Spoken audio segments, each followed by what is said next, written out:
আপনার থানার নাম কি? থানার নাম মনে আছে? জি না। থানার নামও মনে নাই? পড়াশোনা করছেন কত পর্যন্ত?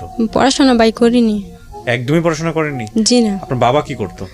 আমার আব্বু কল বানিয়ে তো আগে। কল বানাতো মানে? মানে গামছা বানিয়ে তো। ও গামছা বানাতো? হ্যাঁ। আচ্ছা আচ্ছা। কয় ভাই বোন ছিলেন আপনারা? আমরা 3 বোন 1 ভাই। আপনি বড় সবার? হ্যাঁ আমি বোনের মতো আমি বড়। আপনি বড়? হ্যাঁ। আচ্ছা। আর ভাই? ভাই আমার বড়। ভাই আপনার বড়? হ্যাঁ। তো এই ভাই বোনরা এখন কোথায় আছে, কি করে? জি না, মানে অগলগা যোগাযোগ নেই আমার। যোগাযোগ নাই? জি না। আপনার বিয়ে হয়েছে কতদিন আগে? বেশি মনে করেন রোজা মেদ আমার বিয়ে ছিল। এটা কোন রোজা, মানে আগের রোজা, গত রোজা নাই তার আগের রোজা? আগের রোজা। অনেক আগের, 2-3 বছর হবে বিয়ে হয়েছে? 2-3 বছর হয়েছে। তো আপনার বিয়ে হয়েছিল একজন রিক্সা চালকের সঙ্গে? হ্যাঁ। আচ্ছা, তো রিক্সা চালকের সঙ্গে বিয়ে হওয়ার পরে সংসার কেমন ছিল? মনে করেন সংসার বেশি ভালো আছিল না। কেন? কেন অন্য প্রতি মানে মায়া নিশা আসিল। আচ্ছা আচ্ছা। তো 1 দিন 2 দিন কাজ করে আইতো, মানে আমার লগে অশান্তি করতো। তো 1 দিন 2 দিন আমার খালি আমি হিসাব লওয়ার পরে বলছে তুই হিসাব লস গেলে গিয়া তো কি সমস্যাটা, তো খাওয়ান খোরাক দিতে চলে। আমি কইছি না, এই আমার হিসাব দিতে হইব, সংসার চালাইতে সব কিছু লাগে। 1 দিন 2 দিন আমার প্রচুর মাথু রিক্সা চালাইতে না আইয়া। হ্যাঁ মারার পরে। কোথায় থাকতেন আপনি? শ্বশুর বাড়ি কোথায়? আমার শ্বশুর বাড়ি হচ্ছে কুমিল্লা। কুমিল্লাতে? হ্যাঁ। আর আপনার জন্ম জেলা? আপনি কোথায় জন্মগ্রহণ করছেন? ইয়াত পূর্বসিদ্ধি। হ্যাঁ, নরসিংদীতে? হুম। আচ্ছা, এখন থাকেন কোথায়? এখন থাকি নারায়ণগঞ্জে? হুম। আচ্ছা, তো তারপরে কি হলো বলেন? এবারে মারার পরে মানে অনেক ইয়া করছে, তাছাড়া বাইরে চাইছে, বাইরে নিছে একবার, কারণ আমার ভাত খাওয়াইতে দিতাম না। আমি কই ভাই যদি আমার জীবন যত কষ্ট হোক, যত তুফানুক, আমি আমার ভাত খাম। কেন খাবেন? আপনাকে মারধর করে? তোমরা মানা করো না। তো মানুষের জীবনে বিয়ে বয় কয়টা? আচ্ছা, একটি বয়। আচ্ছা, মানে এই আসে আর কি। ওকে। এরপর আমার প্রচুর মারতো, মারার পর আমি যাইতাম মানে জিতে যাইতাম গা। তো ভাবছি ওয়া কি খাইব, গরমে রান্না নাই, বাড়ি নাই, কিছু নেই। আবার জিত মিশছে মতন আবার গেছি গা।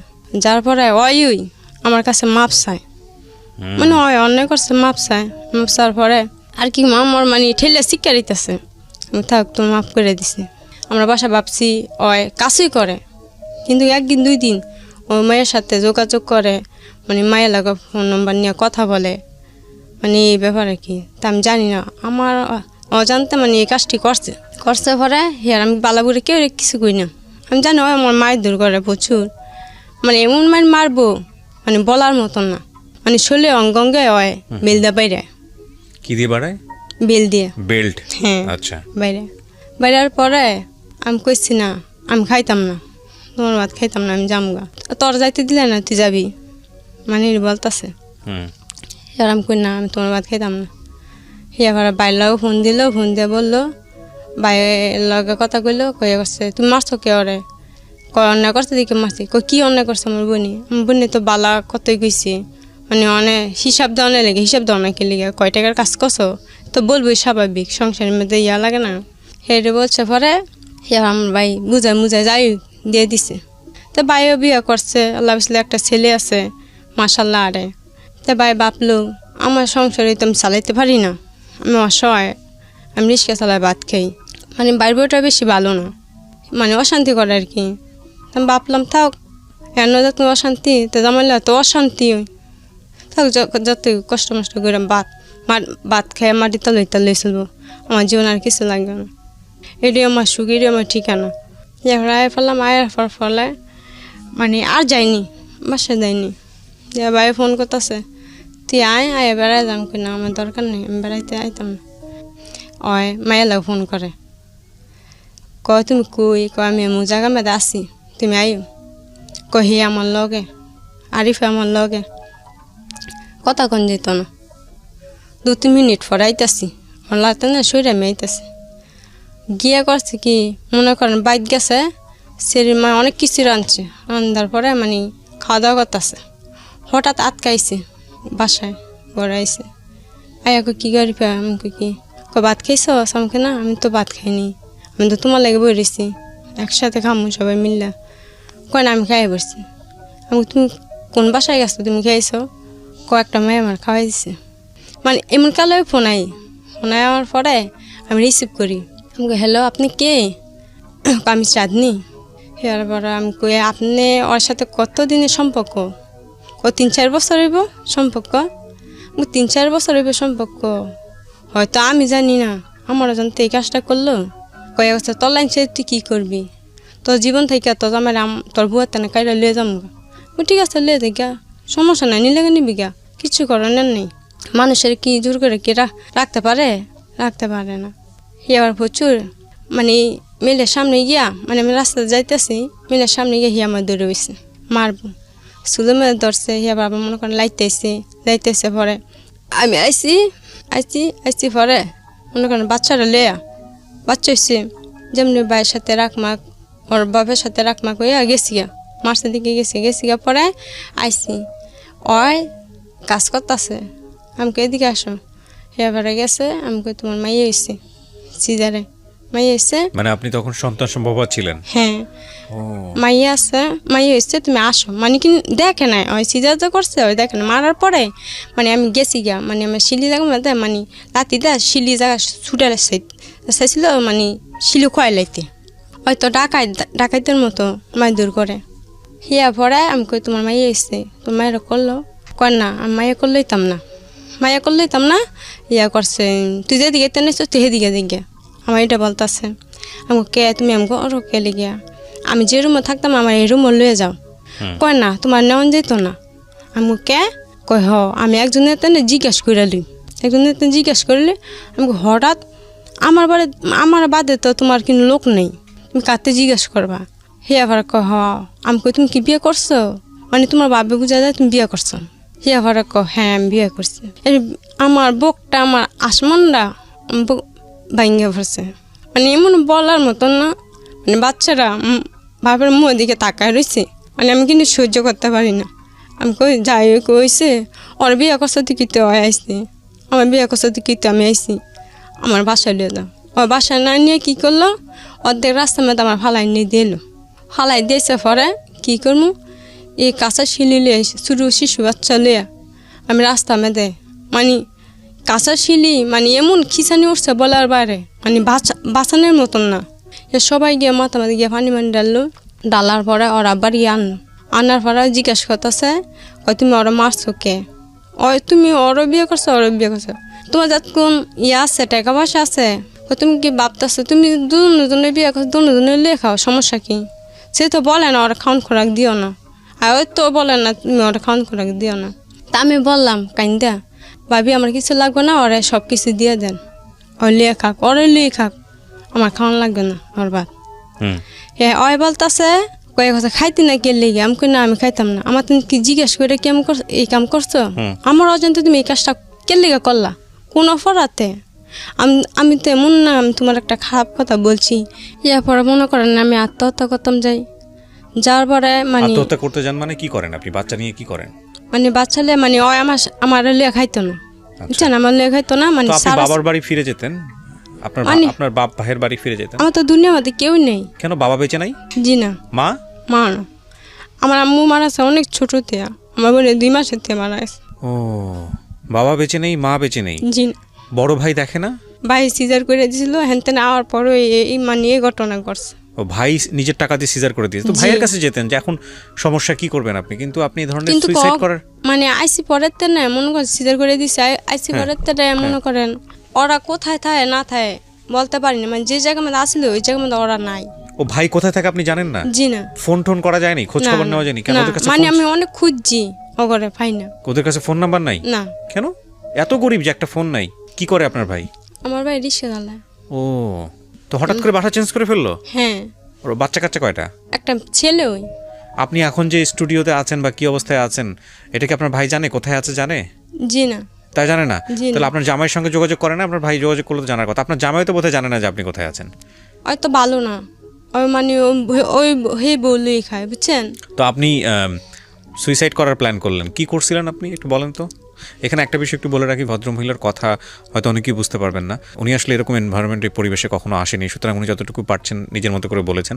মূল বিষয়টা হচ্ছে অত্যন্ত দরিদ্র পরিবারের সন্তানেরা, বাবা গামছা বুনিয়ে হলো ওদেরকে চালাতো। তো 3 বোনের মধ্যে উনি হচ্ছেন সবার বড়। এক পর্যায়ে বিয়ে হয়ে যায় ওনার, বুঝতেই পারছেন কত সালে জন্মগ্রহণ করেছেন, নিজের এলাকার ঠিকানাটাও ঠিকমতো বলতে পারে না। সেই জায়গাটা থেকে এই মহিলার একসময় বিয়ে হয় যার সঙ্গে উনি রিক্সা চালাতেন। তো এক পর্যায়ে রিক্সা চালক আরেকটা বিয়ে করেন। তো যেই সময় বিয়ে করেন উনি হচ্ছে সেই সময় ওনার সন্তান জন্ম দিয়েছেন এরকম একটা সময়, এবং সিজারিয়ান বেবি। তো ওনার বাচ্চাটা, উনি মেয়ে বাচ্চা হয় সেই সময়। আলটিমেটলি উনি মেনেও নিয়েছিলেন এক পর্যায়ে যে না ঠিক আছে উনি সংসার করবেন, একসাথে থাকবেন, কিন্তু আলটিমেটলি ব্যবস্থা দাঁড়িয়েছে এমন যে ওনার সঙ্গে আসলে থাকা যাচ্ছে না। তো যেহেতু বাবা বেঁচে নেই, মা বেঁচে নেই, বড় ভাই কোথায় আছে খোঁজখবর পাচ্ছে না, গল্প হয়তো অনেক জটিল, অনেক কমপ্লেক্স, আমি ছোটো করে বলছি। তো এক পর্যায়ে উনি সিদ্ধান্ত নেয় উনি সুইসাইড করবে। সুইসাইড করার সিদ্ধান্ত নিয়ে আপনি কি করেন, কোথায় যান একটু বলেন তো আমাকে। মানে আমি মধ্যে রাস্তা মানে দাঁড়া রয়েছি। রাস্তার মধ্যে দাঁড়িয়ে আছেন, কোন রাস্তা এটা? নয়াপুর। নওয়াপুর, এটা কি নারায়ণগঞ্জের রাস্তা? হ্যাঁ। কোথাও রাস্তা, রাস্তার মাঝখানে দাঁড়িয়েছিলেন বাচ্চা নিয়ে? কখন এটা? এটা মনে করেন মানে জিদ দেয়, মানে দিনের বেলা না রাতের বেলা? দিনের বেলা। দিনের বেলা। হ্যাঁ, মানে জিদ দেয় মানে। তো বাচ্চাটা নিয়ে দাঁড়িয়েছেন কেন, এত ছোট একটা বাচ্চা? কি করবো ভাই, এই জীবনে কি কিছু লাভ আছে? দিনের বেলা মা নাই বাপ নাই কিছু নেই, জামাই তো ভাই অনেক অসহায়। আজকে জামাই বিয়ে করে আম্মাই এটা চায় না, বলে ওর সন্তান ওর জন্মের না, রক্তের না। মেয়েকে বলে আমার নিজের রক্তের না? জি। এটা কি রাগ করে বলেছে এরকম? বাচ্চাকে ধরে নাই, কোলে নেয়নি, একবারে কোলে নেয়নি? জি না, মানে ওর জন্মগ্রহণ করছে পড়েতে না, মানে এড়াতে পড়ছে পড়েতে না, বাপ কি জিনিস ও বলতে পারতো। তো এটা কি মানে মেয়ে হতে এরকম রাগ করেছে নাকি অন্য কোনো সমস্যা? না না, এমনি কিন্তু মাইয়া অন্যের লেগে না, মানে ওর নেশা হয়েছিল মানে অন্যপতি অন্য। আচ্ছা ঠিক আছে, এখন আপনি সিদ্ধান্ত নিয়েছেন আপনি সুইসাইড করবেন, আপনি রাস্তার মাঝখানে গিয়ে দাঁড়িয়ে আছেন। হ্যাঁ। কি প্ল্যান ছিল? বাচ্চা নিয়ে আপনি মারা যাবেন? হ্যাঁ। বাচ্চা নিয়ে মারা যাবেন এরকম প্ল্যান ছিল? জি। তো বাচ্চাটা আপনি কাউকে দিতে পারতেন, হয় না? সাধারণত মা তো চায় যে তার বাচ্চা বেঁচে থাকুক, নিজের ওপর রাগ থাকে। বাচ্চা নিয়ে এরকম চিন্তা ভাবনা কেন করলেন যে আমিও বাঁচবো না, বাচ্চাকেও বাঁচতে দিব না? এটা ভয়ঙ্কর কষ্টকর একটা বিষয়। এরকম ঘটনা যে আমাদের সমাজে ঘটে না তা না, কিন্তু গল্পের টুইস্টটা এখানেই। উনি যখন রাস্তার মধ্যে ভাবে দাঁড়িয়ে আছেন তখন আপনার নাম হচ্ছে সাবু। সাবু, সাবুকে দেন তো মাইক্রোফোনটা। সাবু, আপনি কি দেখেছিলেন বলেন তো? আসসালামু আলাইকুম। ওয়ালাইকুম আসসালাম, বলেন। আমি জালমুড়ি বিক্রি করি। আচ্ছা। তখন একটা মহিলায় দেখলাম, আমি আগার থেকে বলতাছি। জি একটু বলেন, আপনি এমনি রাস্তার মধ্যে কি দেখতেছিলেন যে হঠাৎ করে কি ওই মহিলাটারে? হ্যাঁ, ও কি করতেছিল উনি? ওই মহিলাটা দেখলাম মানে এই যে আমাদের আরিফারকে। হ্যাঁ, আরিফারকে। তাই শুয়ারিছে, শুয়ে আছে রাস্তা। হ্যাঁ, বাচ্চাটা লিয়ে শুয়ারি ছিল। তখন মনে হয় যে আমি ওই দিনকার কিছু কই নেই। কে এটা কোন রাস্তায়? এটা নয়াপুর জায়গায়। এটা কি নারায়ণগঞ্জের? নারায়ণগঞ্জ থানা। আচ্ছা। হ্যাঁ, মাঝখানে যে বই রয়েছে শুয়ারিছে। তখন আমি কইলাম বলে বাচ্চাটা ডাক দা এদিকে শোয়াই দেন, এক মুরব্বীরে বললাম। তো মুরব্বী আবার কথা শুনছে, মানে ডাক দা, মনে হয় ডাক দা ওই পাশে শোয়াইতেছে। হ্যাঁ। তখন মনে করেন যে আমি একটা আবার কম্বল দিয়ে গেছি কইলে এন শুয়া থেকেও আজ কোনো সমস্যা হয় তাই কেউ ডাক দিও। আচ্ছা, আমি বললাম। আচ্ছা, মানে ও রাস্তার মাঝখান থেকে সরাই নিয়ে। হ্যাঁ, মানে সাইডে শুয়ে রয়েছে আর কি। তো রাস্তার মনে হয় যে আশেপাশে মনে গাড়ি যায়, গাড়ি গেলে মনে হয় বাড়িও খেতারে, তার একটু মনে হয় সাইডে শোয়াইতেছি, ডাক দেয় না। তখন আমি ওদিন কিছু কই নেই। কে তো পরের দিন ওই রাস্তার মধ্যে ঘুমিয়েছিল রাতের বেলা? হ্যাঁ। তো আমি এর মধ্যে জায়গায় মনে হয় যে বালু বালু মনে হয় মহিলারা শুয়া থাকে, মনে হয় কিছু হয় না লাই দিলে। আমি কিন্তু মনে হয় বালু জায়গা আর কি। তখন মনে করেন যে এই বাচ্চা নিয়ে রাতের বেলা সেরকম শুয়েছিল ঠান্ডার মধ্যে? হ্যাঁ। কতদিন আগের ঘটনা এটা? এই মনে হয় যে মাস 3 কইব। আমরা অবাক হচ্ছি হয়তো এই পার্টিকুলার ঘটনা শুনে, কিন্তু বাংলাদেশের এরকম রাস্তায় অনেক মেয়ে এরকম ঘুমিয়ে থাকে এবং বাচ্চা কাচ্চা নিয়ে অনেক সময় ঘুমিয়ে থাকে। আমাদের ঢাকা শহরে আশেপাশে চোখে পড়ে অনেক সময়, সেগুলো আমরা দেখেও দেখি না, আমরা দৈনন্দিন জীবনে অভ্যস্ত হয়ে গেছি। হয়তো স্টোরির ক্ষেত্রে অনেক বেশি আবেদন তৈরি করছে আসলে। তারপরে মনে হয় যে আমি কি করবো, পরের দিন আবার মুড়ির বানাইয়া দুগা বিক্রি করে এইগা। আপনি কি ফুল টাইম এই মুড়ি চানাচুরি বিক্রি করেন না অন্য কোনো কিছু করেন? না না, আমি অন্য কিছু করি না। কয় বছর যাবত বিক্রি করেন? আমি বিক্রি করি মনে করেন যে প্রায় 15-16 বছর ধরে। 15-16 বছরে শুধু মুড়ি চানাচুরি বিক্রি? মুড়ি চানাচুরি বিক্রি করি। কয় টাকা ইনকাম হয় আপনার প্রতি মাসে? আমার বিক্রি হয় মনে করেন যে কোনোদিন 300 টাকা, কোনোদিন 250 টাকা। লাভ থাকে কয় টাকা? লাভ মনে করেন যে 150 টাকা হয়। 150 টাকা লাভ থাকে? 150 টাকা। কোনো মনে করেন যে আপনার পরিবারে কয়জন? এই আপনি আপনার বাচ্চা ওয়াইফ সহ? আমরা দুইজনই। এই দুইজনই? হ্যাঁ, দুইজনই। বিয়ে করেছেন কয় বছর? বিয়ে করছি মনে করেন যে 7 বছর। 7 বছর। আপনাদের কোনো বাচ্চা কাচ্চা নাই? না। 7 বছর যাবত কোনো বাচ্চা কাচ্চা হচ্ছে না? এক মাইয়া ছিল, মায়ের প্রথম মাইয়া হয়েছিল, প্রথম মাইয়া মারা গেছে। হয়ে মারা গেছে? হ্যাঁ।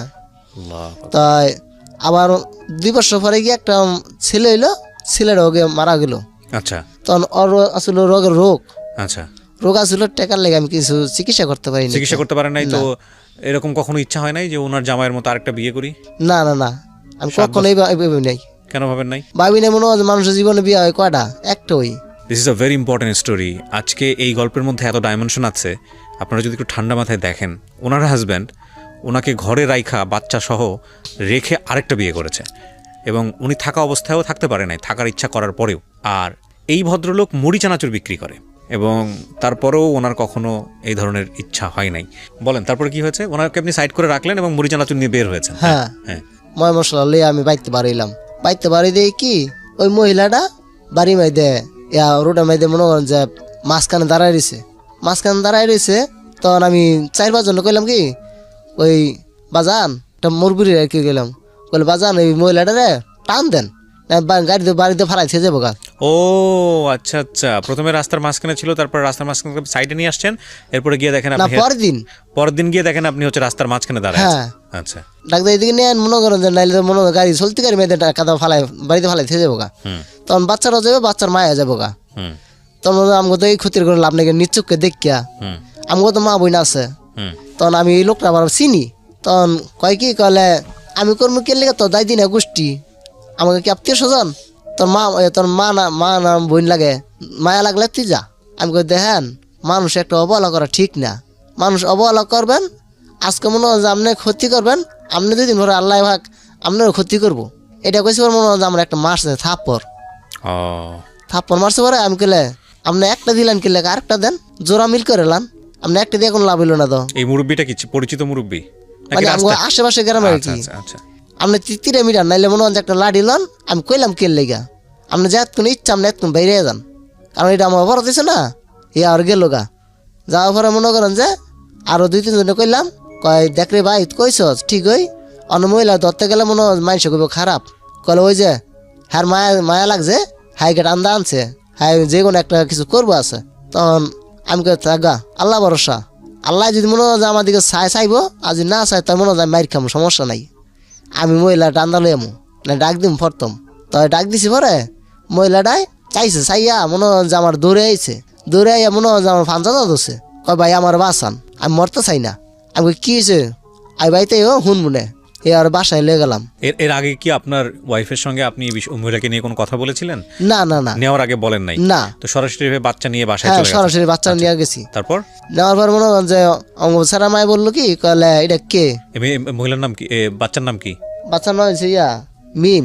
তা ওনাকে রুকসানা মামা বলছেন, আপনার রুকসানার মেয়েটা মারা গেছে? হ্যাঁ। ও আচ্ছা ঠিক আছে, বলেন। তখন আমি বললাম কি দেখো মেয়েটা হয়েছে অসহায়, রাস্তা মাঝে জীবন দিতে চাইছিল।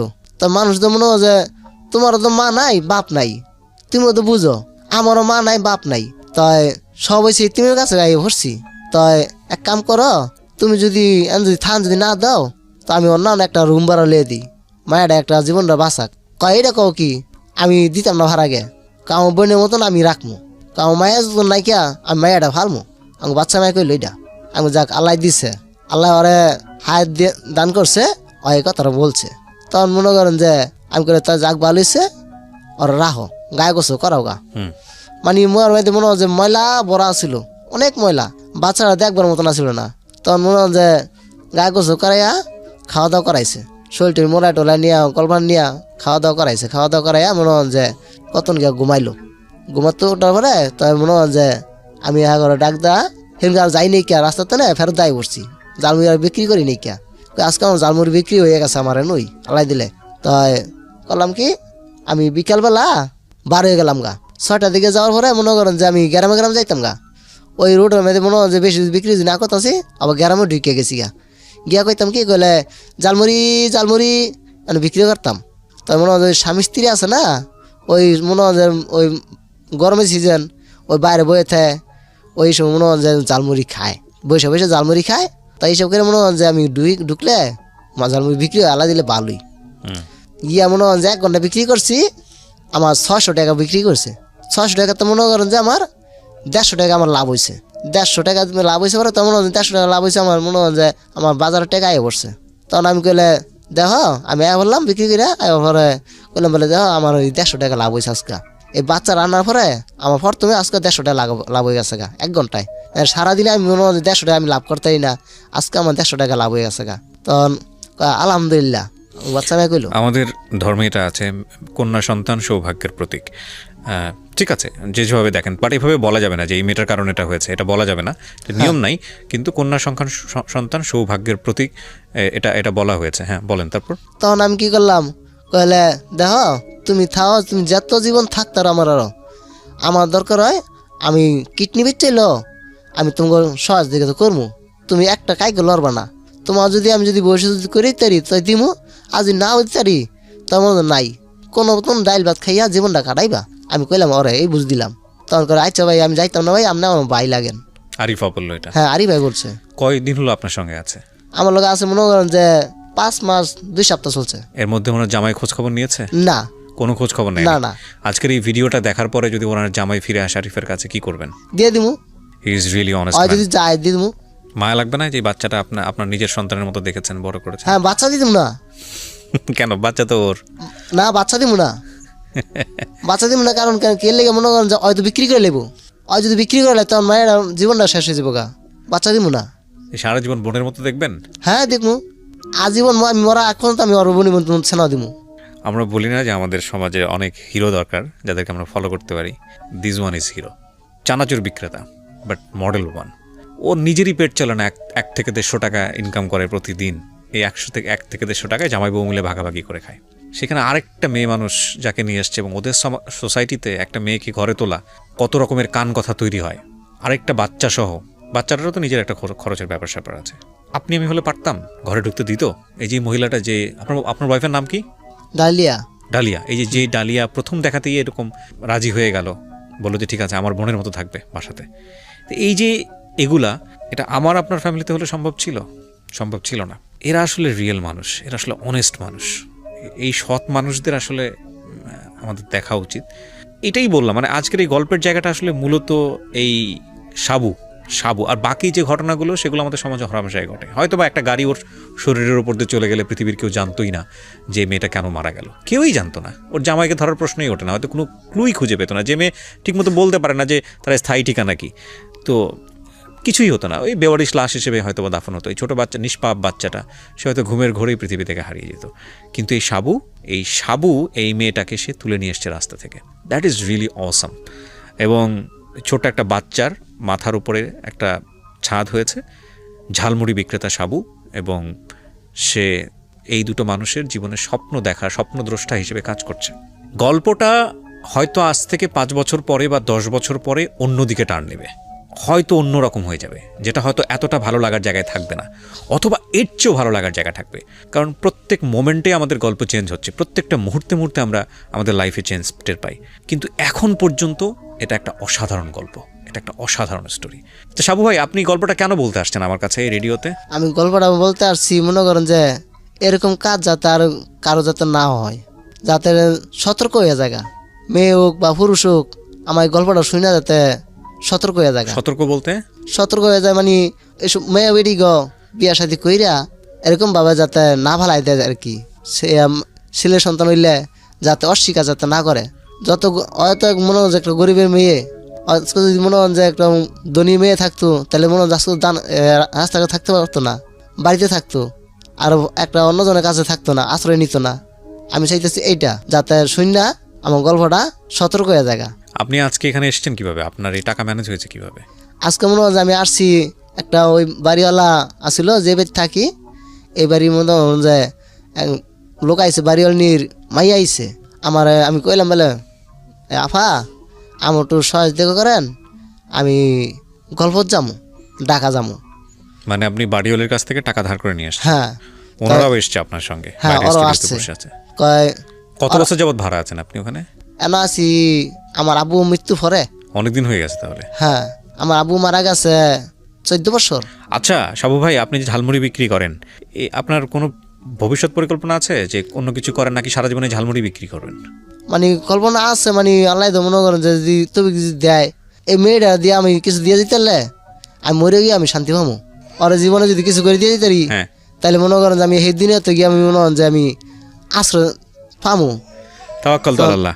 আপনার নিয়ত গুণে বরকত। আপনি নিশ্চয়ই অনেক অনেক ভালো মানুষ। চাইবো, মন থেকে চাইবো যেন আপনি যে উদ্দেশ্য নিয়ে ওদেরকে ঘরে তুলেছেন সেটা যেন সফল হয়। অন্তর থেকে দোয়া করি আপনার জন্য। অনেক ভালো থাকবেন সাবু ভাই। আমি খুব খুশি হয়েছি যে আপনি গল্পটা বলার জন্য আপনি এখানে এসেছেন। আপনি তার মানে নিয়মিত শোনেন আমাদের এই অনুষ্ঠানটা? হ্যাঁ শুনছি। জি। আমি প্রত্যেকদিন মনে করেন যে আমি প্রত্যেক মঙ্গলবার আমি গল্পটা শুনি। তা শুনি বুঝলে মনে করেন যে আমি আপনার এই জায়গায় আমি আসার প্রস্তুতি নিচ্ছি। আচ্ছা সাবু ভাই, ঠিক আছে। আপনি কোনো ফোন নাম্বার ব্যবহার করেন? কোনো ফোন আছে আপনার? হ্যাঁ করি। আচ্ছা ঠিক আছে, আমি ওনার ফোন নাম্বারটা এই ভিডিও লিঙ্কে দিয়ে দিচ্ছি।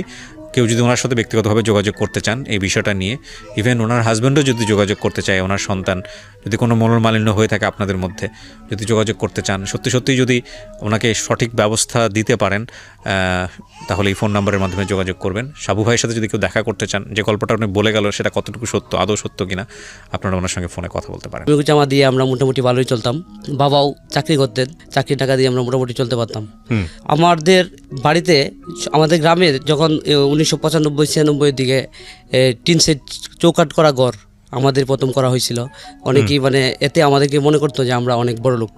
আর এই জন্য আমাদের গ্রামেতে যদি কোনো জমি টমি বিক্রি করা হতো, তো প্রথমে আমার বাবার কাছে আসতো মানুষজন, বাবার কাছে আসতো। বাবার কাছে আসা মানুষজন এরকম বলতে চাইতো যে জমিটা বিক্রি করতে চাচ্ছে। তো আমার বাবার বেতনটা ছিল অত্যন্ত সীমিত। প্রত্যেক মানুষেরই জীবনে একটা নেশা থাকে। আমার বাবার নেশা ছিল জমি রাখা। আচ্ছা। আমাদের এত অল্প সীমিত বেতন ছিল বাবার, যে বেতন দিয়ে আমরা কোনো রকম চলে যেতাম। এখান থেকে বাবা আমাদের দিকে খেয়াল না করে ওনার যে একটা নেশা ছিল জমি রাখার, ওই নেশাটা উনি ঠিক রাখতেন আর কি, উনি জমি রেখে দিতেন। তো এভাবে আমাদের চলতে খুবই কষ্ট হইতো, মানে কষ্ট হইতো। আমরা সচ্ছন্ন পরিবার ছিল, এর মধ্যে থেকে বাবা যখন মাসিক বেতনের প্রায় বেশিরভাগ টাকা দিয়েই উনি জমি রেখে ফেলে, তো আমাদের একটা মাস চলতে খুবই কষ্ট হয়ে যায়। আচ্ছা। এমন সময় যায় যে মাস শেষ পর্যায়ে এসা ঘরে কি লবণ আনার টাকাও থাকে না, এমন সময় চলে আসে। তো আমি যখন ক্লাস 2তে পড়ি, তখন আমার বাবা অ্যাক্সিডেন্ট করেন। আচ্ছা। একটা রোড অ্যাক্সিডেন্ট করেন। আমি রোড অ্যাক্সিডেন্টের আগে আরেকটা বাবার প্রকৃত রূপ বলতে চাই। বাবার রূপটা ছিল এরকম, মানে বাবা এত রাগী ছিলেন, মানে বাবাকে আমরা ভয় পাইতাম। মানে ছোটোবেলা থেকে বাবাকে আমরা ভয় পাইতাম। প্রত্যেকেই যেমন বাবা অফিস করে আসলে বাবার কুলের দিকে আগায় যায়, আমরা বাবাকে দেখে অ্যাভয়েড করতাম, বাবাকে আমরা এড়িয়ে চলতাম। মানে বাবার সাথে যেন আমাদের দেখা না হয় এরকম আমরা চাইতাম। কারণ বাবা আমাদেরকে নানান ধরনের ভুল ত্রুটি ধরে মারধর করবে এই চিন্তাই। কারণ বাবা চাইতো যে আমরা ওনার মতো করে বড় হই, উনি যেভাবে চায় এভাবে চলি। কিন্তু আমার মা কাছে মনে হতো যে বাবা আমাদেরকে যেভাবে সাজেশন দিচ্ছে চলার জন্য, এভাবে হয়তো আমরা ভবিষ্যতে তেমন বড় কিছু হতে পারবো না। সেই সূত্র অনুসারে আমার মার মতো করে আমরা চলতে গিয়ে বাবার কাছে অনেক বকুনি খেতে হতো, বাবার পিটুনি খেতে হতো। বাবা অফিস থেকে এসে সর্বপ্রথম আমাদেরকে ডাকতো, তো খুব ভয়ে ভয়ে বাবার কাছে যেতাম। যেমন মনে হচ্ছে যে আমি রিমান্ডের আসামি, বাবা আমাকে রিমান্ড দেবে, এরকম বাবার কাছে ভয়ে ভয়ে যেতাম। তো প্রথমে জিজ্ঞেস করতো, কিরে আজকে স্কুল থেকে এসে কি কি করছস? তো স্কুল থেকে এসে কি কি করছি এগুলো বর্ণনা দিলে বাবা বলতো, তোকে তো সকালে বলে গেছিলাম এটা করার জন্য ওইটা করার জন্য, করস নাই কেন? তো খুবই ভয় পাইতাম বাবাকে। তো ভুল করলে, ভুল উত্তর হইলে, বাবার মতো করে উত্তরটা দিতে না পারলে বাবা মারধর করতো। আর মা যদি এসে বাধা দিত, তখন মাকেও বাবা অনেক বকাবাধ্য করতো। আর বাবা প্রতিদিন সকাল ভোরে উঠে অফিসে যাওয়ার আগে, বাবার অফিস টাইম ছিল সকাল 7টা থেকে 5টা পর্যন্ত, এর আগ পর্যন্ত ভোরে ফজরের নামাজ পড়ে বাবা জমিতে কাজ করতে যেত। আর আমাদেরকে পড়ার টেবিলে না পাঠায়া বাবা আমাদেরকে সবাইকে, আমরা 2 ভাইকে, এমনকি আমার বড় বোনকে সহ জমিতে যাওয়ার জন্য বলতো আর কি। তো মা আমাদেরকে টিপস দিত রাত্রেবেলায়, যে সকালবেলা যখন তোদেরকে জমিতে যাওয়ার জন্য বলবে, তখন তোরা কী করবি, ঘুম থেকে উঠে প্রথমে তোর বাবা মসজিদ থেকে আসার আগে তোরা পড়তে বসে পড়বি, পড়ার টেবিলে যাবে, বাকি টাকা আমি ম্যানেজ করবো। তো আমরা ঠিক তেমনই করতাম, মার অনুসরণে আমরা সব অনুসরণ করতাম মার কথাগুলো। তো আমরা সবাই সকালবেলা ঘুম থেকে উঠে যার যার মতো টেবিলে চলে যেতাম। তো বাবা প্রথমে আমাদের পড়ার টেবিলের পাশ দিয়ে যাওয়ার সময় বলতো যে, এই আমি কিন্তু যাচ্ছি খেতে, তোরা আসবি, এরকম বলে যেতেন। তো আমরা চিন্তা করতাম যে খেতে যাব, কাজ করলে কুয়াশার মধ্যে, শীতের মধ্যে বা গরমের মধ্যে, বৃষ্টির মধ্যে কষ্ট হয়, এর চেয়ে বরঞ্চ পড়াটাই তো ভালো।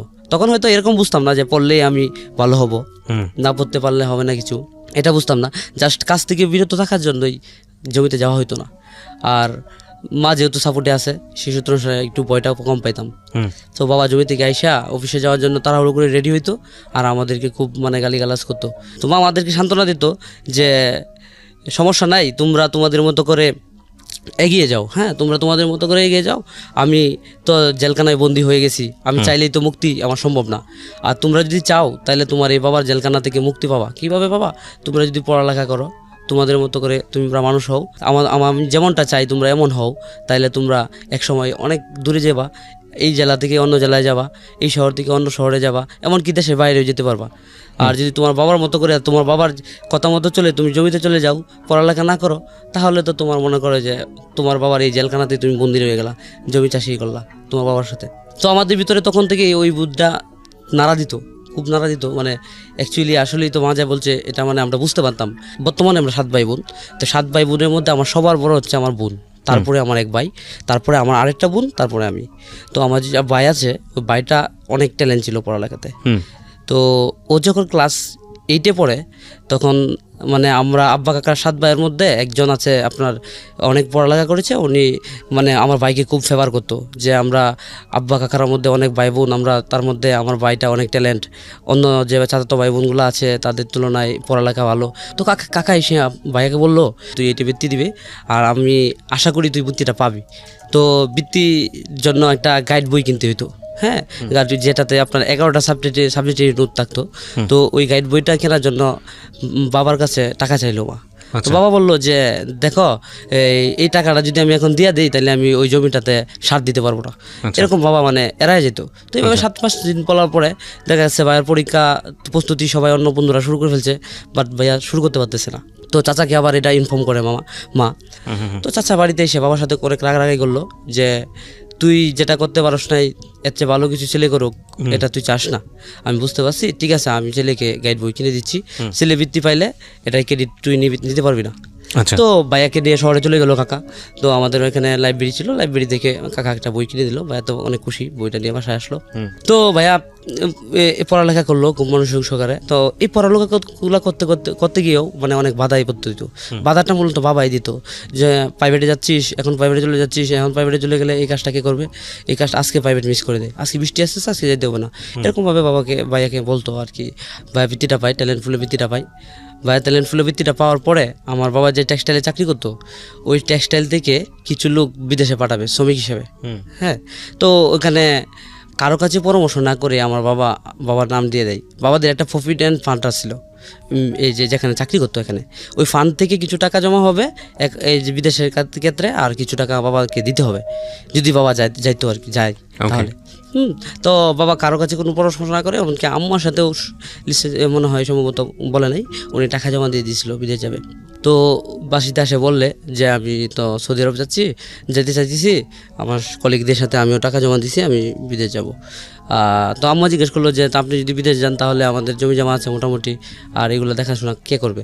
তখন বলল যে এগুলো কে করবে, এগুলো সোহাগ দেখবে, বড় ভাইয়ের কথা বললো। তো বড় ভাইয়ের কথা আম্মা বললো যে বড় ভাই যেহেতু বৃত্তি পাইছে একটা ভালো কলেজে ভর্তি করবে, আর বড় ভাইয়ের চিন্তা ছিল যে সে ইঞ্জিনিয়ারিং পড়বে। তো আমাদের কিশোরগঞ্জে একটা ইঞ্জিনিয়ারিং পলিটেকনিক্যাল ছিল, তো ওইখানে ভাই অ্যাডমিশনও নিবে চিন্তা করতেছিল। তো এমন তো পর্যায়ে বাবা যেহেতু এই সিদ্ধান্ত বিদেশ যাবে, তো ওইটা আবার মা যদি কোনো সমাধান না পাইতো, বাবাকে শাসন করার জন্য একজনই ছিল আমার নেতা চাচ্চু।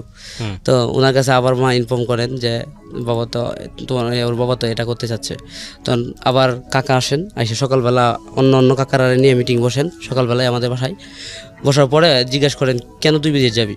বলছে যে আমার অনেক ছেলে মেয়েদেরকে মানুষ করার জন্য আমার অনেক টাকার দরকার, আর টাকাটা কি বাবা প্রমাণ করতো, পড়ালেখা করে যে টাকা কামানো যায় ওটা বাবা বুঝতো না।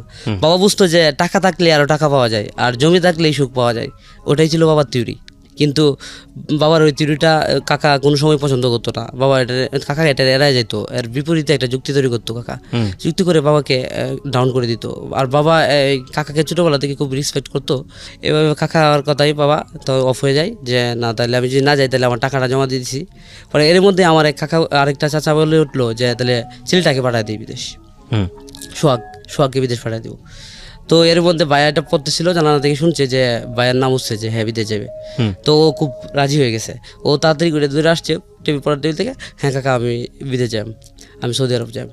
বায়া কী করছে, পরের দিন ওর ফ্রেন্ডের কাছে সব বইটই বিক্রি করে দিছে, যে ও আর মানে করবে না, পড়ালেখা করবে না, ও বিদেশ চলে যাবে। এরকম করে বাসায় চলে আসছে। বাসায় চলে আসার পরে আম্মুর কাছে ও বায়না করলো যে আমাকে যদি তুমি বিদেশ না পাঠাও তাহলে আমি পড়ালেখা করবো না, তো করবোই না, আর আমি বাড়িতেও থাকবো না। তখন আম্মা বললো যে তোর যেদিকে দুই চোখ যা এদিকে যাবি, কিন্তু আমি তোকে বিদেশ পাঠাবো না। আর বাবার কথা হচ্ছে আমি অনেকগুলো টাকা জমা দিয়ে দিয়েছি, প্রায় 60-70 হাজার টাকা, তখনকার সময় অনেক টাকা জমা দিয়ে দিয়েছে। আমাদের একটা জমি বন্ধক দিছে, আর কিছু টাকা বাবার প্রভিডেন্ট ফান্ডে জমা ছিল। এভাবে প্রায় 70-80 হাজার টাকা বাবা জমা দিয়ে দিয়েছিল। এটা উঠানো যেত, হয়তো অনেক সংগ্রাম হইতো, কিন্তু বাবা এই টাকাটা জমা দেওয়ার কারণে চাচা পরে এক পর্যায়ে রাগান্বিত হয়ে যে তোদের ফ্যামিলি ম্যাটার আমি আর এটা ইনভলভ করবো না, তুই দেখ এটা। তো বাবার ইচ্ছা, ভাইয়ার ইচ্ছা থাকার কারণে ভাইয়া সৌদি আরবে যাওয়ার প্রস্তুতি নেই। আচ্ছা, ভাইয়া বড় ভাই, হ্যাঁ, সৌদি আরব যাবে, শখ ভাই। তো ভাইয়া সৌদি আরব যাবে, সব কিছু ওকে, আত্মীয় স্বজনকে ইনভলভ করা হলো। তো তখন ভাইয়ের বয়স ছিল 16 বছর। তো বড়রা যে আলাপ করতো যে বয়স হয় না যে বিদেশ যাওয়ার, এটা আমি বুঝতে পারতাম, অতটুকু বুঝতে পারতাম। আর কি হচ্ছে না হচ্ছে এটাও বুঝতে পারতাম, কিন্তু ভাই বিদেশ গেলে কি খারাপ হবে না ভালো হবে এটা তখন বুঝতে পারতাম না। তো বড় ভাই বিদেশ এক পর্যায়ে যাওয়ার জন্য প্রস্তুতি সব কমপ্লিট, বড় ভাই বিদেশও গেল। আব্বার কলিগরার সাথে আব্বা ওরে পরিচয় করাই দিল যে এরকম এরকম তুই যাবি ওনাদের সাথে। আর ওনাদেরকে বুঝাই দিছে যে আমার তো তোমাদের সাথে যাওয়ার কথা ছিল, আমি যেতে পারি নাই, আমার ছেলেকে তোমরা একটু দেখে শুনে নিবা। তো বাবার জায়গায় বড় ভাইকে নাম দিয়ে দিল, এবং বড় ভাই বিদেশ সৌদি আরব গেল। এটা 2001-এর কথা। 2001-এ বড় ভাই সৌদি আরব যাওয়ার পর উনি 3 মাস ছিল, কোনো খবর ছিল না। কারণ ছিল একটাই, বড় ভাই যখন সৌদি আরব গিয়ে পৌঁছেছিল তখন বড় ভাইদেরকে রিসিভ করার জন্য এই সৌদি আরব টেক্সটাইল থেকে লোক আসার কথা ছিল। তো আসছিল, আয়সা আবার কলিগরা রিসিভ করে নিছে। আর বড় ভাই মানে কি জানি একটা দৃশ্য দেখতে গিয়া অন্যদিকে অন্য মানুষ অনেক সময় নিয়েছিল ওরা আসতে, এই ফাঁকে বড় ভাই জানি কই চলে গেছিল, কি জানি এটা করতে গেছিল, ও নিজেও এখন ঠিক বলতে পারে না, তখন আয়সাও বলতে পারে নাই। পরে ওরা ওনাদেরকে, আমার চাচুদেরকে মানে আব্বার বন্ধুদেরকে উনি হারায় ফেলাই, বড় ভাই হারায় ফেলছে। তো ওনাকে আর রিসিভ করে নেয় নাই পরে পরবর্তীতে। তো হারায় ফেলে বড় ভাই সৌদি আরবে 3 মাস প্রায় খবরহীন।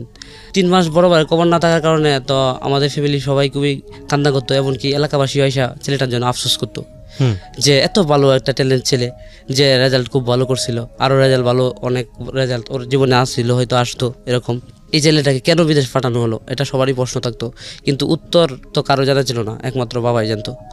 যাই হোক, তো বড় ভাই কোনো খবর নাই, আমরাও খুব কান্নাকাটি করতাম, দেখা দেখি 3 মাস কোনো খবর না থাকার পর যে আমরা তো ভাবছিলাম হয়তো হারায় গেছে, না হয় হয়তো পৃথিবীতে নাই, এরকম কিছু একটা। তো আল্লাহর এই কুদরত, তখন হজের মৌসুম ছিল 3 মাস পর। হজ মৌসুমে সৌদি আরবে বাংলাদেশ থেকে অনেক লোক যায়। তো আমাদের কিশোরগঞ্জে মহিনন্দ নামের একটা গ্রাম আছে, ওখান থেকে পরিচিত একজন লোক গেছে। উনি আমাদের কিশোরগঞ্জের বিশিষ্ট ব্যবসায়ী। ওকে। তো উনি উনি আবার আমার আম্মার মামাতো বোনের শ্বশুর, হ্যাঁ মামাতো ভাইয়ের শ্বশুর হয়। হ্যাঁ, উনি যায় সৌদি আরবে হজের জন্য। তো যাওয়ার পরে হাজিরা যখন হজ ক্যাম্পের পরে এই একটু ঘুরতে বের হয়, তখন বড় ভাইয়ের সাথে পরিচয় হয়। আর বাঙালি এক লোক বড় ভাইকে সৌদি আরবে বলতেছে, তুই যেখানে এসে পড়ছো সেখানে তো তোর বাঙালি কোনদিন খুঁজে পাইবে না, তুই মক্কা মদিনা কোনো একটা শহরে যদি যেতে পারস তাহলে মানে বাঙালি পাইতে পারিস। তা তুই যখন লোকজন হারায় ফেলছস, তোকে আমি বাঙালি হিসেবে এইটুকু হেল্প করতে পারি। তো একজন বাঙালি ভাইকে মক্কা শরীফে পৌঁছায় দিয়েছিল। আর মক্কা শরীফে হজ মৌসুম ছিল, তখন কিছু মুরব্বী লোকের সাথে বড় ভাই কথা হয়েছিল।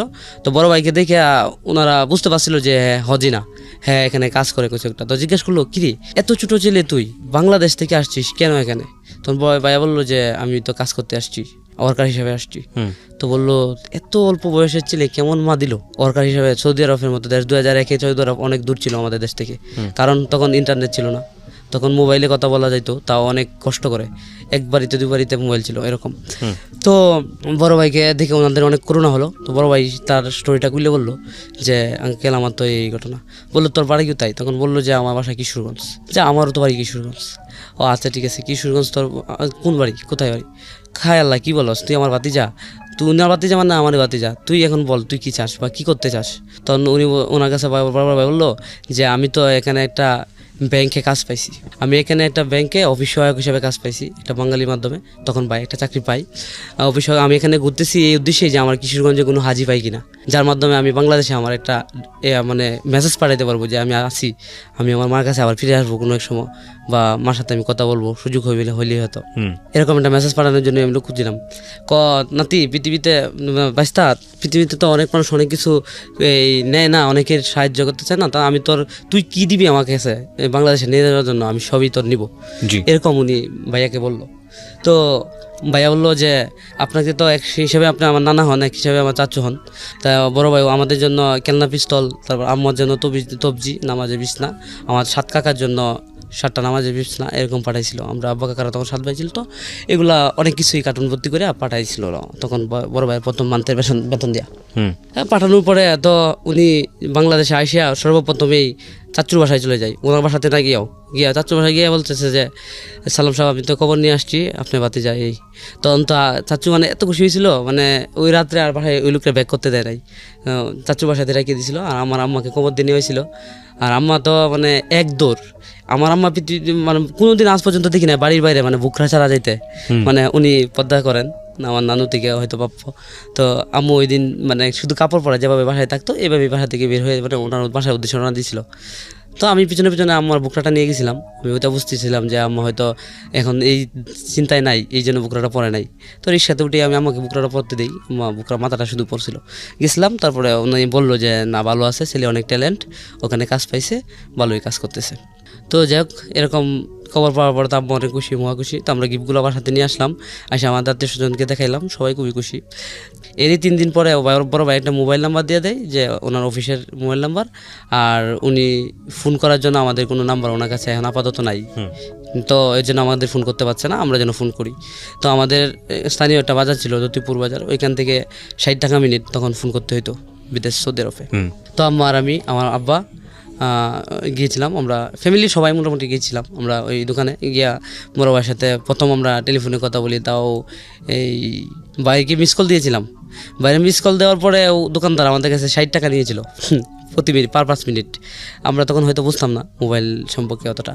হ্যাঁ, তো আমরা বড় ভাইকে মিস কল দেওয়ার পরে বড় ভাই অফিস থেকে একজন ব্যাক করে বলছে আরবিতে কথা বলতেছে। তো ওই দোকানদার সৌদি আরব ফিরতি, তো উনিও আরবিতে বলতে পারতো। তো উনি বলছিল যে সোহাগ নামের বাঙালি কি চাই। ও বললো যে ও তো 10টায় আসবে অফিসে, এখন বাজে সকাল 9টা, আরও 1 ঘন্টা ওয়েট করলাম দোকানে আমরা। 10টায় বড় ভাই অফিসে আসা মাত্র ওই লোকটা বললো যে ভাই তো অনেক দূরে আসে ফিডব্যাক করলো, আমাদের সাথে প্রথম কথা হইলো। কথা হওয়ার পরে বড় ভাইয়ের নাম্বার আমরা পেলাম, আমরা নাম্বার বড় ভাই পেলো। 1 মাস খুব ভালো চললো। তো বড় ভাই চিন্তা করলো বাড়িতে তো বাবা চাকরি যেহেতু রত আছে, চলতেছে ওরা ভালোই, আমি এখনও টাকাটা না পাঠায়া আমি একটু গুছায়া নিজেরে তারপরে টাকাটা পাঠাই। ও নিজের বাসাতে অনেক জিনিসপত্র কিনলো। এরই 1 মাস পরে বড় ভাই হঠাৎ বললো যে বাংলাদেশ থেকে কেউ সৌদি আরব আসতে চায়, তাহলে আমার কাছে একটা ভিসা আছে, আমি ভিসাটা পাঠাতে চাই। তাহলে ওই ভিসাটা পাঠাইলে আমার এখান থেকে আমি ভিসা টাকা দিয়ে দিব, আর আমি আপনাদের কাছ থেকে আপনারা ওই যে লোকটা বিদেশ আসতে চায় ওর কাছ থেকে 1 লাখ টাকা নিয়ে নেবেন। তাইলে আমার দেশে টাকা পাঠানো হয়ে গেল, আর একটা ভিসাও পাঠানো হলো। তো আমি যদি একটা ভিসা পাঠাইতে পারি বাংলাদেশে, তাহলে আমার অনেক মানে ইনকাম হবে, বা আমার মাধ্যমে বাংলাদেশ থেকে একটা লোক আসলো। তো আমার এক চাচাতো ভাই এটা শুনে রাজি হলো। ওর ওই সমবয়সী ছিল, ওর সাথে খেলাধুলা করতো। ওই ছেলেটা তেমন পড়াতে মনোযোগী ছিল না, তো ওর বাবা রাজি হয়ে গেলো যে ওরা বিদেশ পাঠাবো। ও 1 লক্ষ টাকা দিয়ে ভিসা কিনে, 1 লক্ষ টাকা দিয়ে ভিসাটা কেনার পরে ওইখানকার যে আছে আপনার এই যার কাছ থেকে ভিসাটা কিনে, ওই অফিসের দারোয়ান ছিল, ওই দারোয়ানের মাধ্যমে ভিসাটা বড় ভাই কিনছিল সৌদি আরবের দারোয়ানের মাধ্যমে। তো 1 মাস হয়ে যাওয়ার পরেও বড় ভাইকে ভিসাটা দিতেছিল না, মানে ঘুরাইতেছিল, আজকে না কালকে, পরশু না তরশু, এভাবে ঘুরাইতেছিল। আর এই পাশ থেকে 1 লক্ষ টাকা ওই চাচা আমাদের দিয়ে দিয়েছিল, দিয়ে দেওয়া 1 লক্ষ না, ঠিক আরও কিছু কম হবে এরকম টাকা আমাদেরকে দিয়ে দিয়েছিল ভিসা বাবদ। তো আমরা ও বড় ভাই মোটামুটি চাচাতো ভাইটা কমপ্লিট মেডিকেল রিভিল করে ও যাবে বিদেশ, আর এদিকে বড় ভাই ভিসাটা পাঠাবে। এর মধ্যে ভিসাটা যখন বড় ভাইকে দিতেছে না, আমরা বাংলাদেশ থেকে বড় ভাইকে খুব প্রেশার ক্রিয়েট করতেছিলাম যে ওরা যেহেতু আমাদের টাকাটা দিয়ে দিছে, ওরা তো খুব তাকদা করতেছে, তুমি ভিসাটা পাঠাচ্ছ না কেন। তো বড় ভাই ভিসাটা পাঠানোর জন্য চেষ্টা করতে চাইলেও চর্চা করে পারতেছিল না, কারণ ওই লোকটা বড় ভাইকে ঘুরাইতেছিল। তো এক পর্যায়ে বড় ভাই রাগান্বিত হইয়া, ও তো দেশে থেকে অনেক রাগ ছিল, রাগান্বিত হয়ে ওই লোকের সাথে হাতাহাতি হয়। সৌদি আরবের স্থানীয় লোক ছিল বেবি, ওই লোকটার সাথে হাতাহাতি হওয়াতে ওই লোকটা বড় ভাইয়ের আকামাটা নিয়ে গিয়া তো পুলিশকে ইনফর্ম করে যে বাংলাদেশ থেকে একটা ছেলে আছে অমুক রুটে, ওর কাছে আকামা নেয়, অত বড় অবৈধ। তো বড় ভাইকে নিয়ে প্রথমেই জেলে পুলিশ এসে ধরে নিয়ে যায়। ওখানকে আপনার ভাই অবৈধ ছিল? হ্যাঁ, অবৈধ ছিল না, বড় ভাইকে অবৈধ করে দেওয়া হয়েছে প্রতিশোধ নেওয়ার জন্য। বড় ভাই কেন ওই লোকের উপরে হাত, যে সময়টাতে বলছে যে উনি অবৈধ, সেই সময়টাতে কি উনি কাগজপত্র অবৈধ ছিলেন নাকি এমনিতে এটা মিথ্যা কথা? মিথ্যা কথা না, কাগজপত্র সব বৈধ ছিল, কোনো আকামা ছিল না, আকামাটা ও কেড়ে নিয়ে গেছিল। সামহাও একটা ট্র্যাপে পড়েছে সে। হ্যাঁ, তারপরে বড় ভাইয়ের কাছ থেকে যখন আকামাটা নিয়ে যাওয়া হলো, তখন বড় ভাই অমুক নাম্বার রুটে ওই অবৈধভাবে আছে এরকম ইনফর্ম করা হয়েছে বড় ভাইয়ের প্রতি। তো ইনফর্ম করার পরে বড় ভাই পুলিশ আসলে পরে পুলিশে ওকে নিতে চায় গাড়িতে ওঠায়। তো ও বুঝতেছিল না যে পুলিশের সাথে ওই সময় গেলে হয়তো ভালো হইতো, পুলিশের সাথে ও যাইতে চাইতেছিল না, খুব জোরে জোরে করলো পুলিশের সাথে।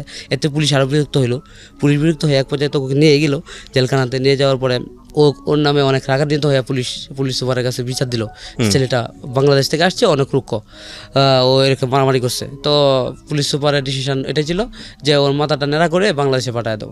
আর ঠিক তেমনটাই হইলো। বড় ভাইয়ের সাথে একটা ফোন ছিল নোকিয়া, আর একটা মোবাইলের চার্জার ছিল সৌদি আরবের, আর বাড়িতে বাসাতে ছিল অনেক টাকার জিনিস কিনছিল, সে প্রায় 2 লাখ টাকা প্রায় সামথিং এরকম টাকার জিনিসপত্র কিনেছিল, মোটরসাইকেল সহ। এগুলো কোনোটাই তার ছিল না, আর আনারও কোনো সুযোগ ছিল না। সে চলে আসছিল আর কি। হ্যাঁ, এভাবে চলে আসছিল। কয় বছর পরে আসে? 6 মাস। মাত্র 6 মাসের মাথায় চলে আসে। কত টাকা ইনভেস্ট হয়েছিল? আমাদের 1,20,000 টাকা ইনভেস্ট হয়েছিল। ওকে। তারপর ভাই বিদেশ থেকে বাংলাদেশ চলে আসলো। চলে আসার পরে তো মোটামুটি ভাই বেকার, তো পড়ালেখাটা আর হইলো না। পড়ালেখাটা যেহেতু জীবন থেকে অনেকটি দিন চলে গেছে, তো আর পড়ালেখা তো মনোযোগও নাই ওর। তো মা আবার বলছিল যে তুই আবার পড়ালেখা শুরু কর, ভর্তি হ স্কুলে বা কোনো কলেজে, মাদ্রাসায় ভর্তি হয়ে যা। মাদ্রাসা থেকে তো 9-এ পড়লে খুব সহজে পাস করা যেত, খুব কম পড়ালেখা করেও। তো ভাইয়া বললো যে না, আমি আবার বিদেশ যাব। তো ভাই আবার বিদেশ যাবে, আবার বিদেশ যাওয়ার জন্য সে প্রস্তুতি নিতে চাইলো। তো বাবা কেন জানি আবারও তারা বিদেশ পাঠাবে এরকমও রাজি আবার। তো বাবা আবারও বিদেশ পাঠাবার জন্য প্রস্তুতি নিচ্ছে। তো প্রস্তুতি দেওয়ার পর বাবা বিদেশ যখন ওরা পাঠাবে, তখন বাবা চিন্তা করলো যে এখন আর সৌদি আরব না, এখন অন্য আর একটু ভালো কোনো রাষ্ট্রে পাঠাবো, 2 টাকা আমার বেশি ইনভেস্ট হলেও যেন অ্যাক্সিডেন্ট না হয়, আর দ্বিতীয়ত কোনো একটা হাতের কাজ শিখায় পাঠাবো। তো এই সূত্র আমাদের এলাকাতে একটা দালাল টাইপের লোক ছিল, উনি প্রায় মনে হয় আমাদের এলাকা থেকে 1-1.5 লোক বিদেশে পাঠাইছে। তো উনি সফল দালাল। এই সূত্র অনুসারে ওনার সাথে আবার বাবার চুক্তি হয় যে বিল্ডিং এর ভিতরে যে পাইপ ঢুকায় আপনার পানির লাইন করে, এটাকে আপনার ড্রেসিং ট্যাঙ্কি কাজ বলে, ওই কাজটা ভাইয়াকে শেখানোর জন্য এই কাজের উপরে ভাই বিদেশ যাবে। তো এই কাজের ভাই 6 মাস 1 বছর ট্রেনিং করে। আর এই 1 বছর ভাই যে ট্রেনিং করে, ওই ভাইয়ের সাথে 170 জন লোক ছিল। এই 170 জনের মধ্যে 70 জন ছিল সৌদি আরব যাবে, আর এই 70 জনকে ভাই ভাষা শিখাইতো, সৌদি আরবে ভাষা শিখাইতো, আর উনি ট্রেনিং করতো। আর এই ট্রেনিং করার ফলে ওনাকে কোনো ফ্রি দিতে হতো না, যেহেতু ওনাদেরকে ভাষা শিখাইতো, সেই অনুসারে দালালোকে ফ্রি করে দিয়েছিল। তো ভাই এভাবে 1 বছর পর ট্রেনিং দেওয়ার পরে আমাদের 2 লাখ টাকা আবার দিতে হবে। প্রথম এভাবে কন্ট্যাক্ট হয়েছিল, 2 লাখ টাকা বড় ভাই দিবে, সিঙ্গাপুর যাবে, এখন সিঙ্গাপুর যাবে, 2 লাখ টাকা দিবে দালালকে। আর আপনার এই বাকি আরও 3 লাখ টাকা দিতে হবে, 5 লাখ টাকা লাগবে। তো বাকি 3 লাখ টাকা বিদেশ যাওয়ার পরে দিবে বাবা, এরকম কন্ট্রাক্টটা ছিল। তো আমরা 2 লাখ টাকা দালালকে দেওয়ার পর আমাকে থেকে ভিসা দিবে, ফ্লাইট দিবে, এরকম বলে বলে অনেকগুলো সময় পার করে যাওয়ার পরে হঠাৎ এক সময় দেখা গেছে যে ফ্লাইটের জন্য বড় ভাইকে সহ 170 জনকে ঢাকা নিয়ে আসা হয়েছিল। এটা কি আপনি ওনার যে মানে সৌদি আরব যাওয়ার গল্প বলতেছেন? না, যাওয়ার পরে আসার পরে আবার উনি বিদেশ যাওয়ার জন্য উদ্বুদ্ধ হলো, আবার বাবাও রাজি হইলো। তখন বাবা জমি বিক্রি করে 2 লক্ষ টাকা ওই দালালকে দিল যে সিঙ্গাপুর নেওয়ার জন্য। সিঙ্গাপুর নেওয়ার জন্য ওনাকে আবার আপনার এই 2 লক্ষ টাকা দিয়ে দিল নগদেই। আর ভাই যখন বিদেশ যাবে তখন আর 3 লাখ টাকা পে করতে হবে, এভাবে কন্ট্রাক্টটা হয়েছিল ওই দালালের সাথে। তো ওই দালালের নিচ্ছিল ভাইয়া সহ 70 জন যাবে সিঙ্গাপুরে। তো 70 জনেই ভাইয়ের মতো 2 লক্ষ টাকা দিয়েছিল। তো যেদিন ভাইয়ের ফ্লাইট ছিল, ঢাকাতেও আসছিল উনি ফ্লাইটে ওঠার জন্য, এই দিনের পর থেকে আর ওই দালালকে পাওয়া যায় নাই। আর ওনার যে আমাদের এলাকাতে ল্যান্ড প্রপার্টি ছিল, এটা প্রায় মনে হয় 50 লক্ষ টাকার মতো ছিল, এরকম একটা অ্যামাউন্ট ছিল তার আমাদের এলাকাতে। এটা ব্যাংকের কাছে উনি দায়বদ্ধ রেখেছিলেন এর আগেই। অতপর উনি পালায় যাবে, এটা তারা হয়তো দীর্ঘ পরিকল্পনা ছিল। তো এরকম 70 জনের টাকা নিয়ে উদা হয়ে যায়। তো আমরা আজ পর্যন্ত তার কোনো হদিস পাই নাই। পরে আমরা অবশ্যই ওর বাড়িটা বিক্রি করার পরে আমরা কোনো টাকা পাইছিলাম না, জমি টমি কিছু বিক্রি করার পরে ব্যাংকের কাছে দায়বদ্ধ ছাড়া যা ছিল এর মধ্যে থেকে আমরা মাত্র 20,000 টাকা বাকি পাইছিলাম 70 জনের মধ্যে। তো এভাবে একটা দুর্জয় শুরু হইলো সংসারের মধ্যে। সব হাহাকার। বড় ভাই 2বার বিদেশ থেকে ব্যর্থ হইলো, একবার 2 লক্ষ টাকা দালালকে দিয়ে ব্যর্থ হইলো, একবার 1,20,000 টাকা দিয়ে বিদেশ গিয়া, সৌদি আরব গিয়া। এভাবে আমাদের জমির প্রায় অংশ, বেশ অর্ধেক অংশই প্রায় নষ্ট হয়ে গেল, মানে এরকম হয়ে গেছে। বাবা অনেক হওয়ার মতো অবস্থা। হ্যাঁ, বাবা অনেক কষ্ট করে যে জমিগুলা করলো, জোগাড় করলো, যেগুলো মনে করেন আমাদের না খাইয়া বাবা জমাইতো, টাকা জমাইতো। আমরা হয়তো এখানে মাছ দিয়ে খেতাম, এখানে আমরা মনে করেন যে মাছ না দিয়ে ছুটকি দিয়ে খাইলাম, খাই এরকম জমি রাখলাম। তো ওই জমিগুলো আর আমরা ভোগ করতে পারলাম না। যাই হোক, সব কিছু মিলায় তখন বড় ভাই আবারও ব্যর্থ। আবার ব্যর্থ হওয়ার পরে কিছুদিন বাবার চাকরিটা কন্টিনিউ করার পরে একদিন বৃষ্টির সময় বাবা বাসায় ফেরার পথে বাবার একটা রোড অ্যাক্সিডেন্ট হয়। আমাদের কিশোরগঞ্জ সদর হাসপাতালে সামন দিয়ে আমাদের বাসায় যেতে হয়। তো কিশোরগঞ্জ সদর হাসপাতাল থেকে নদীতে একটা ড্রেন চেয়েছে, ওই ড্রেনেতে বাবা অন্ধকারে পড়ে যায়। তো বাইসাইকেলে করে বাবা আমার অফিসে যাইতো। তো বাবা ওই ড্রেন থেকে রাস্তার নিচে পড়ে যাওয়ার পরে প্রায় ঘন্টা খানেকের মতো ছিল উনি ওখানে পড়ে আসছিল, মানে উঠতে পারতেছিল না। এরকম একটা অ্যাক্সিডেন্ট মানে হয়েছিল ওনার। তো এই সদর হাসপাতাল দিয়ে যে ময়লা পানি ছিল ওইগুলো যাইতো ওই ড্রেন দিয়া। তো বাবার নাকে মুখে অনেক পানি ঢুকছিল। তো তারপর উনি উঠতে পারতেছিলেন না। তো যখন উঠতে পারতেছিলেন না তখন একটা এই মৃত মানুষের মতো মারা যাচ্ছে এরকম একটা শব্দ হচ্ছিল রাস্তার মধ্যে। অন্ধকার থাকার কারণে কেউ মানে বুঝতেছিল না, আবার কেউ বুঝলেও হেল্প করার জন্য আগাইতেছিল না, ভয় পাইতেছিল যে কি একটা হচ্ছে এখানে। তো একজন লোক আইসা দাঁড়াইছে, দাঁড়ানোর পরে উনি বলতেছে এখানে একটা কিছু একটা হয়েছে, হয়তো কেউ মাইরা ফেলা রাখছে, না হয় কেউ মরতেছে। তো আমি একা যেতে পারতেছি না, আপনি একটু আমাকে হেল্প করেন। তো ওই দুজন লোক একসাথে হয়ে গেল, গিয়ে দেখলো যে লোকটা প্রথম আসছিল ওই লোকটা আমাদের এলাকার। তো উনি আমার বাবাকে দেখে চিনে ফেলছেন। তো উনি আমার বাবাকে দেখে তাড়াতাড়ি করে তুলে সদর হাসপাতালে নিয়ে যায়, প্রাথমিক চিকিৎসা দেয়। প্রাথমিক চিকিৎসা দেওয়ার পরে ওনাকে বলে দেওয়া হয় যে বাবার মাথাতে প্রচণ্ড পরিমাণ পানি ঢোকাতে মানে বাবাকে ইমার্জেন্সিতে রেফার করা হবে, কিশোরগঞ্জে রাখা সম্ভব না। তো যেহেতু নিকটতম কোনো আত্মীয় ছিল না, তো সর্বপ্রথম উনি সাইকেল মারে তাড়াতাড়ি করে আমাদের বাড়িতে আসছিল। সদর হাসপাতাল থেকে আমাদের বাড়ি দূরত্ব হচ্ছে 1.5-2 কিলোমিটার এরকম।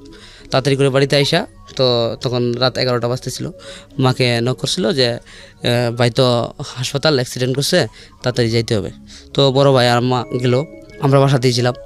তো রাত্রেবেলা বাবাকে ঢাকা নিতে হবে। তো বাবাকে ঢাকা নেওয়া যাওয়ার পরে এরপরের দিন সকালে খবর আসলো যে বাবার মাথাতে অনেক বেশি পানি ঢুকছে, নাকে মুখে অনেক পানি ঢুকছে, মাথার ব্রেন মানে এরকম হচ্ছে যে গলে কান দিয়ে নাক দিয়ে বের হয়ে যাবে, এরকম একটা উপক্রম বা মহিলার সাথে বেরও হয়েছে এরকম। তো বাঁচানো খুবই অসম্ভব হয়ে গেছিলো। তো অনেক টাকা মানে মোটামুটি প্রায় 2-2.5 লাখ টাকা তখনকার সময়ের খরচ করার পর বাবা ভালো হয়েছে। তবে এমন ভালো হয়েছে যে ওনার স্মৃতিশক্তিটা আগের মতো আর নাই, মানে উনি সেন্সলেসের মতোই প্রায়। উনি সকালে যদি একটা কাজ করে ওইটা বিকালে আর মনে রাখতে পারে না। তো বাবার এরকম হয়ে যাওয়ার পরে বাবাকে আর চাকরিতে রাখা হয় নাই। তো বাবার চাকরিটা চলে যায়, বড় ভাই বিদেশ থেকে চলে আসে। তো এই অবস্থায় মানে একটা সংসারে দুর্ভোগ তৈরি হয়ে গেছে। তো এরকম একটা সিচুয়েশনে বাবা ফিরে আসলো আমাদের মাঝে। আমরা চাইছিলাম যে আমাদের সব জমিও যদি চলে যায় তারপর আমাদের বাবা ফিরে আসুক, কারণ যেহেতু আমাদের বাবা। কারণ আমার মা ওইটাই বলতো যে বাবা যত যেমনই হোক বাবা বাবাই, বাবার অবর্তমানে বাবার গ্যাপ পূরণ করার মতো কেউ নেই। আনলে পরে আমরা বাবার যেহেতু চাকরি নাই, বড় ভাইয়ের কোনো পেশা নাই, তো কোনো অভাবের মাধ্যমে পড়ে গেলাম। মানে এমন একটা অভাবে পড়ে গেলাম, জমিতে চাষ করার মতো কেউ নাই, জমিগুলো হাহাকার করতেছে। তো এই অভাবের মধ্যে থাকার কারণে আমি পরে আমার মা চিন্তা করলো যে এখন কি করা যায়। তখন কি করা যায় বলতে অভাবের মাত্রা যখন বাড়তেছিল ডে বাই ডে, তখন আমাকে আমার নানু বাড়িতে দিয়ে দেওয়া হয়েছিল। আমাকে আমার নানু বাড়িতে পাঠিয়ে দেওয়া হয়েছিল যে না আমি ওইখানে ভালো থাকি, আমি যেন ওইখানে থেকে পড়ালেখা করতে পারি, আর আমার নানু বাড়িতে আমার খরচটা যেন আমার মামারাই বহন করে, এরকম আর কি। তো নানু বাড়িতে আমি চলে যাই। আর এদিকে আমার ভাই বোনেরা খুব কষ্ট করে খাওয়া নিয়ে, মানে আমাদের জমিগুলোতে ধান হয় কিন্তু বাবা সুস্থ না থাকার কারণে ধানের পরিমাণটা এত কম হয়, মানে আমাদের বছরের পুরো একটা কোনো রকম চলে, কিন্তু আমরা বিক্রি করতে পারি না। তো আমাদের ফিশারি ছিল একটা দোকানিকেদের, ওইখানে ফিশারি পাড়ে কলা হইতো প্রচুর, আমাদের কলার বাগ ছিল ফিশারি পাড়ে। তো ওইখান থেকে মা কলা ছড়ি বিক্রি করতেন, আর আমার মা হাঁস ফালতেন বাড়িতে। তো ওই হাঁস ফালতো, কলা ছড়ি বিক্রি হইতো, আমাদের প্রচুর সুপারি গাছ ছিল, সুপারি গাছ থেকে সুপারি বিক্রি হইতো। এভাবেই কোনো রকম মানে আমাদের বাজারের উৎসটা আসতো আর কি, কোনো রকমভাবে। মানে মানুষকে এটা ভালো বলা যায় না। তো ফসল শেষ কাটার সময় হওয়ার 1-2 মাস আগে এরকম হইতো, মানে আমাদের বাসায় আর ধান চাইল নাই। তখন মানে আমরা আরও অনেক বেশি বিপর্যয়ে পড়ে যেতাম। নানু বাসাতে যখন আমি দুপুরবেলা খাইতে বসতাম, তখন মাছ ডাল তরকারি মানে নানান ধরনের তরকারি আয়োজন হতো, কারণ আমার মামা তখন বাইন হাউসে চাকরি করে, আর আমার ছোটো মামাটা ইন্টারমিডিয়েট শেষ করে একটা এনজিওতে চাকরি করে। নানু বাসাতে যখন আমি খাইতে বসতাম, তখন আমার মাথার মধ্যে এই তিনটা আসতো যে আমি এখন মাছের তরকারি দিয়ে ভাত খাচ্ছি, আমার মা কি দিয়ে খাচ্ছে। আমি এরকম চিন্তা করতাম। আমি মাঝে মাঝে কী করতাম, সব ভাত খেয়ে লাইতাম, কিন্তু মাছের টুকরাটা রেখে দিতাম। মাছের টুকরাটা এই কারণে আমি রেখে দিতাম, আমি এখন খাবো মাছের টুকরাটা, ওনারা তো খাই নাই মনে হয়, এরকম একটা চিন্তা আসতো। তো আমি নানুর কাছে অনেক বকাও শুনছি আমি এরকমভাবে খাইতাম বলে।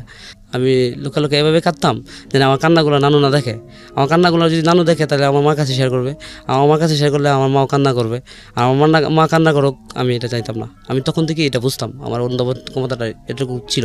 যাই হোক, তো এইভাবে চলতে থাকে। এক পর্যায়ে দেখা গেছে যে আমি নানু বাড়িতে থাকি, এটা আমার মামি তেমন একটা পছন্দ করে না, ওনার মানে একটু অপছন্দের তালিকায় এটা চলে আসে।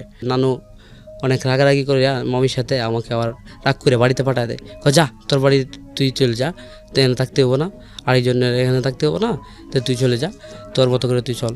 তো নানু বাড়িতে আমার থাকা হয়েছিল না।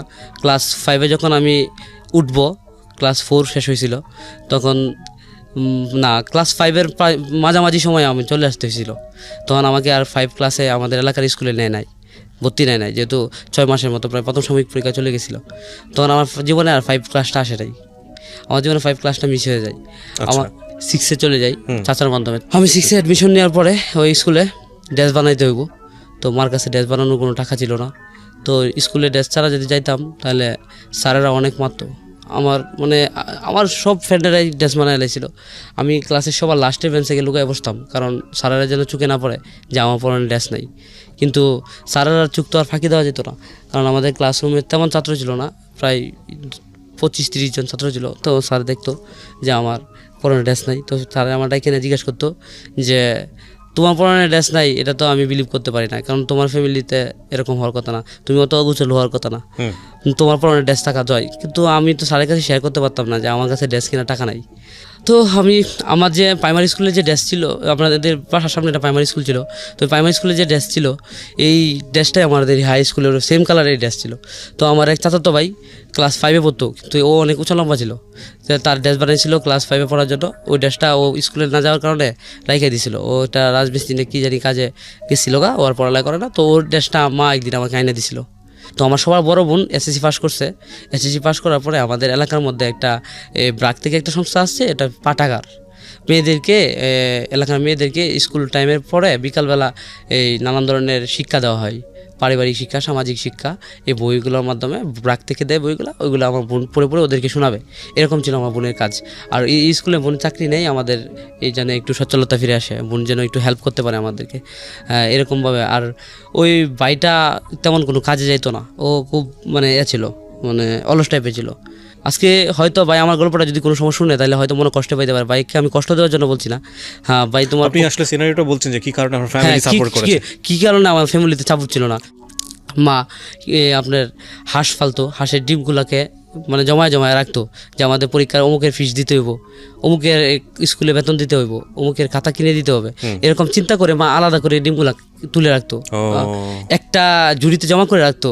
অমুক তারিখ ওর পরীক্ষা আসতে পারে, মা আবার জানতো, আমার সিলেবাস দেখতো, মা সিলেবাস দেখে পড়তো যে আমার সেকেন্ড সেমিস্টার পরীক্ষাটা কখন থেকে শুরু হবে, হ্যাঁ কখন আমাকে পরীক্ষার ফিসটা দিতে হবে।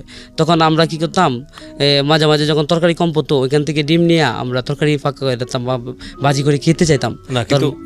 হ্যাঁ মা তখন বুঝাইতো আমাদেরকে, মা হয়তো চাইতো আমাদের খাইতে দিতে, কিন্তু আবার যখন চিন্তা করতো যে এখান থেকে ডিম নিয়ে নিলে তো আমাদের ওইটা হবে না, আমার এখান থেকে সুপারি বিক্রি করে যদি আমি এটা করে ফেলি তাহলে তো আমার ওইটা হবে না। এই জন্য মা সুপারি, ডিম, আমাদের খোলা এগুলা জমায় রাখতেন আমাদের পরীক্ষার ফিস দেওয়ার জন্য, আমাদের স্কুলে পাঠানোর জন্য। মার কাছে যে এইগুলা পাইছি ওইগুলা পাওয়ার মধ্যে আমরাও খুবই খুশি হইতাম যে দেখো আমি ঠিকই জানি না আমার অমুক তারিখ পরীক্ষা, কিন্তু মা ঠিকই মনে রেখেছে। মানে আমিও নিজে ব্যক্তিগতভাবে সারপ্রাইজ হইতাম। আমি চিন্তা করতাম যে আমার তো অমুক তারিখ স্যারকে টাকা দিতে হবে, তো আমি টাকাটা কোত্থেকে আনবো আমি চিন্তা করতাম।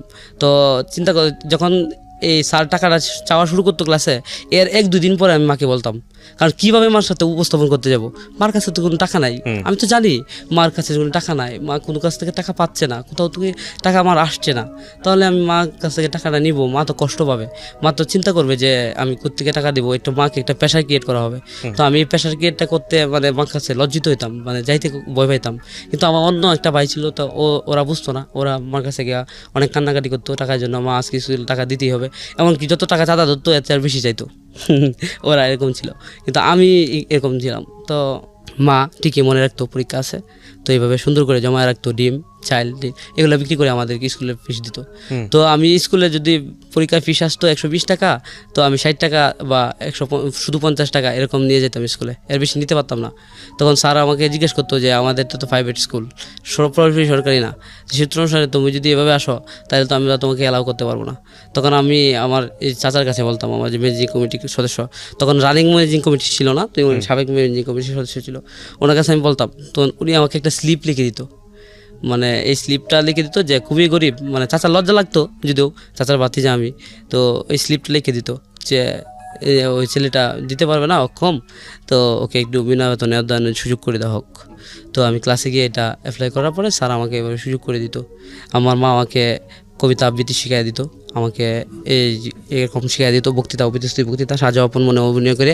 আমি ক্লাস 6 থেকে 9 পর্যন্ত 4 বছরে প্রথম হয়েছি সাজা আপন মনে অনুষ্ঠানে। আমি মার অভিনয় করতাম, মার কুকার অভিনয় করতাম, মুক্তিযোদ্ধার এরকম মা শিখিয়ে দিত। এরকম অভিনয় করে করে আমি 4 বছরে প্রথম স্থান অধিকার করছিলাম। আর এতে সব সাগরের কাছে আমি খুবই প্রশংসিত ছিলাম।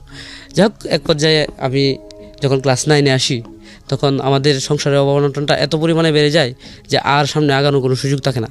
তখন আমার এক চাচা লিভার বাদাসে চাকরি করে, আমার আপন চাচা না, আমার প্রতিবেশী এক চাচা। তো ওই চাচার কাছে একদিন মাসে করছে যে ছেলেটা রেখে একটা চাকরি টুকরি ব্যবস্থা করে দিতে পারবা। আমি তো অনেক চিন্তা করছিলাম যে আমার এই ছেলেটা মাস্টার হবে, এই ছেলেটা ইঞ্জিনিয়ার হবে, কিন্তু আমি আর কেয়ার করতে পারছি না।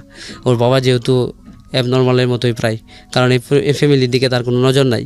উনি কিন্তু বলতে পারে না কে কোন ক্লাসে পড়ে, কে কোথায় যায়, কে কী খায়, কে কী না খায়, এগুলা উনি এত কেয়ার করে না। যদি ওনার কেয়ার করার ইচ্ছা থাকে, তাকে উনি হয়তো মনে থাকে না, না হলে ওনার হয়তো এবিলিটি নাই দেখে উনি এটাতে এসে ইনভলভ হয় না। তখন ওই চাচা আমাকে একটা ফটোকপির দোকানে নিয়ে কাজ দেয়। ওনার অফিসে কাজ দেয় নাই, কী কারণে উনি মেবি জানে, হয়তো যে কোনো একটা কারণে দেয় নাই, না হলে হয়তো কাজে কোনো সুযোগ ছিল না, বোধহয় দেয় নাই। তো আমাকে একটা ফটোকপির দোকানে কাজে দেয়। এখানে কম্পিউটার আজ থেকে তো অনেক দিন আগে, প্রায় 2009 হ্যাঁ, 2009-এর দিকে আমার মনে পড়েছে। 2009-এর দিকে আমি ফটোকপির দোকানে যাই। হ্যাঁ, 2009-এর দিকে ফটোকপির দোকানে যখন আমি কাজ করতে যাই, তখন আমাকে প্রথমে 1 মাস ট্রায়ালে রাখা হয়েছিল, যে বলছিল তুমি যদি ফটোকপি করতে পারো তখন তোমার বেতন ধরা হবে। এর আগে তুমি আসবা, আমি দুপুরে তোমাকে লাঞ্চ করাবো আর আসা যাওয়ার ভাড়া দিয়ে দেবো। এরকম একটা লোকের সাথে আমার পরিচয় হয়েছিল, দোকানের মালিক। তো মাকে এসে বললাম, মা এই ঘটনা। মার কাছে বললাম যে মা, তোমাকে টাকা দেওয়ার মতো কোনো সুযোগ দেখলাম না, তাহলে আমি এখানে যাবো না। মা বললো না, তুমি যাও। কেউ প্রথম থেকেই হয় না, মানে বেতন আপনাকে ইন্সপায়ার করতো অনেক বেশি। হ্যাঁ, আমাকে ইন্সপায়ার করতো। আপনার বড় ভাইটা তখন কোথায়?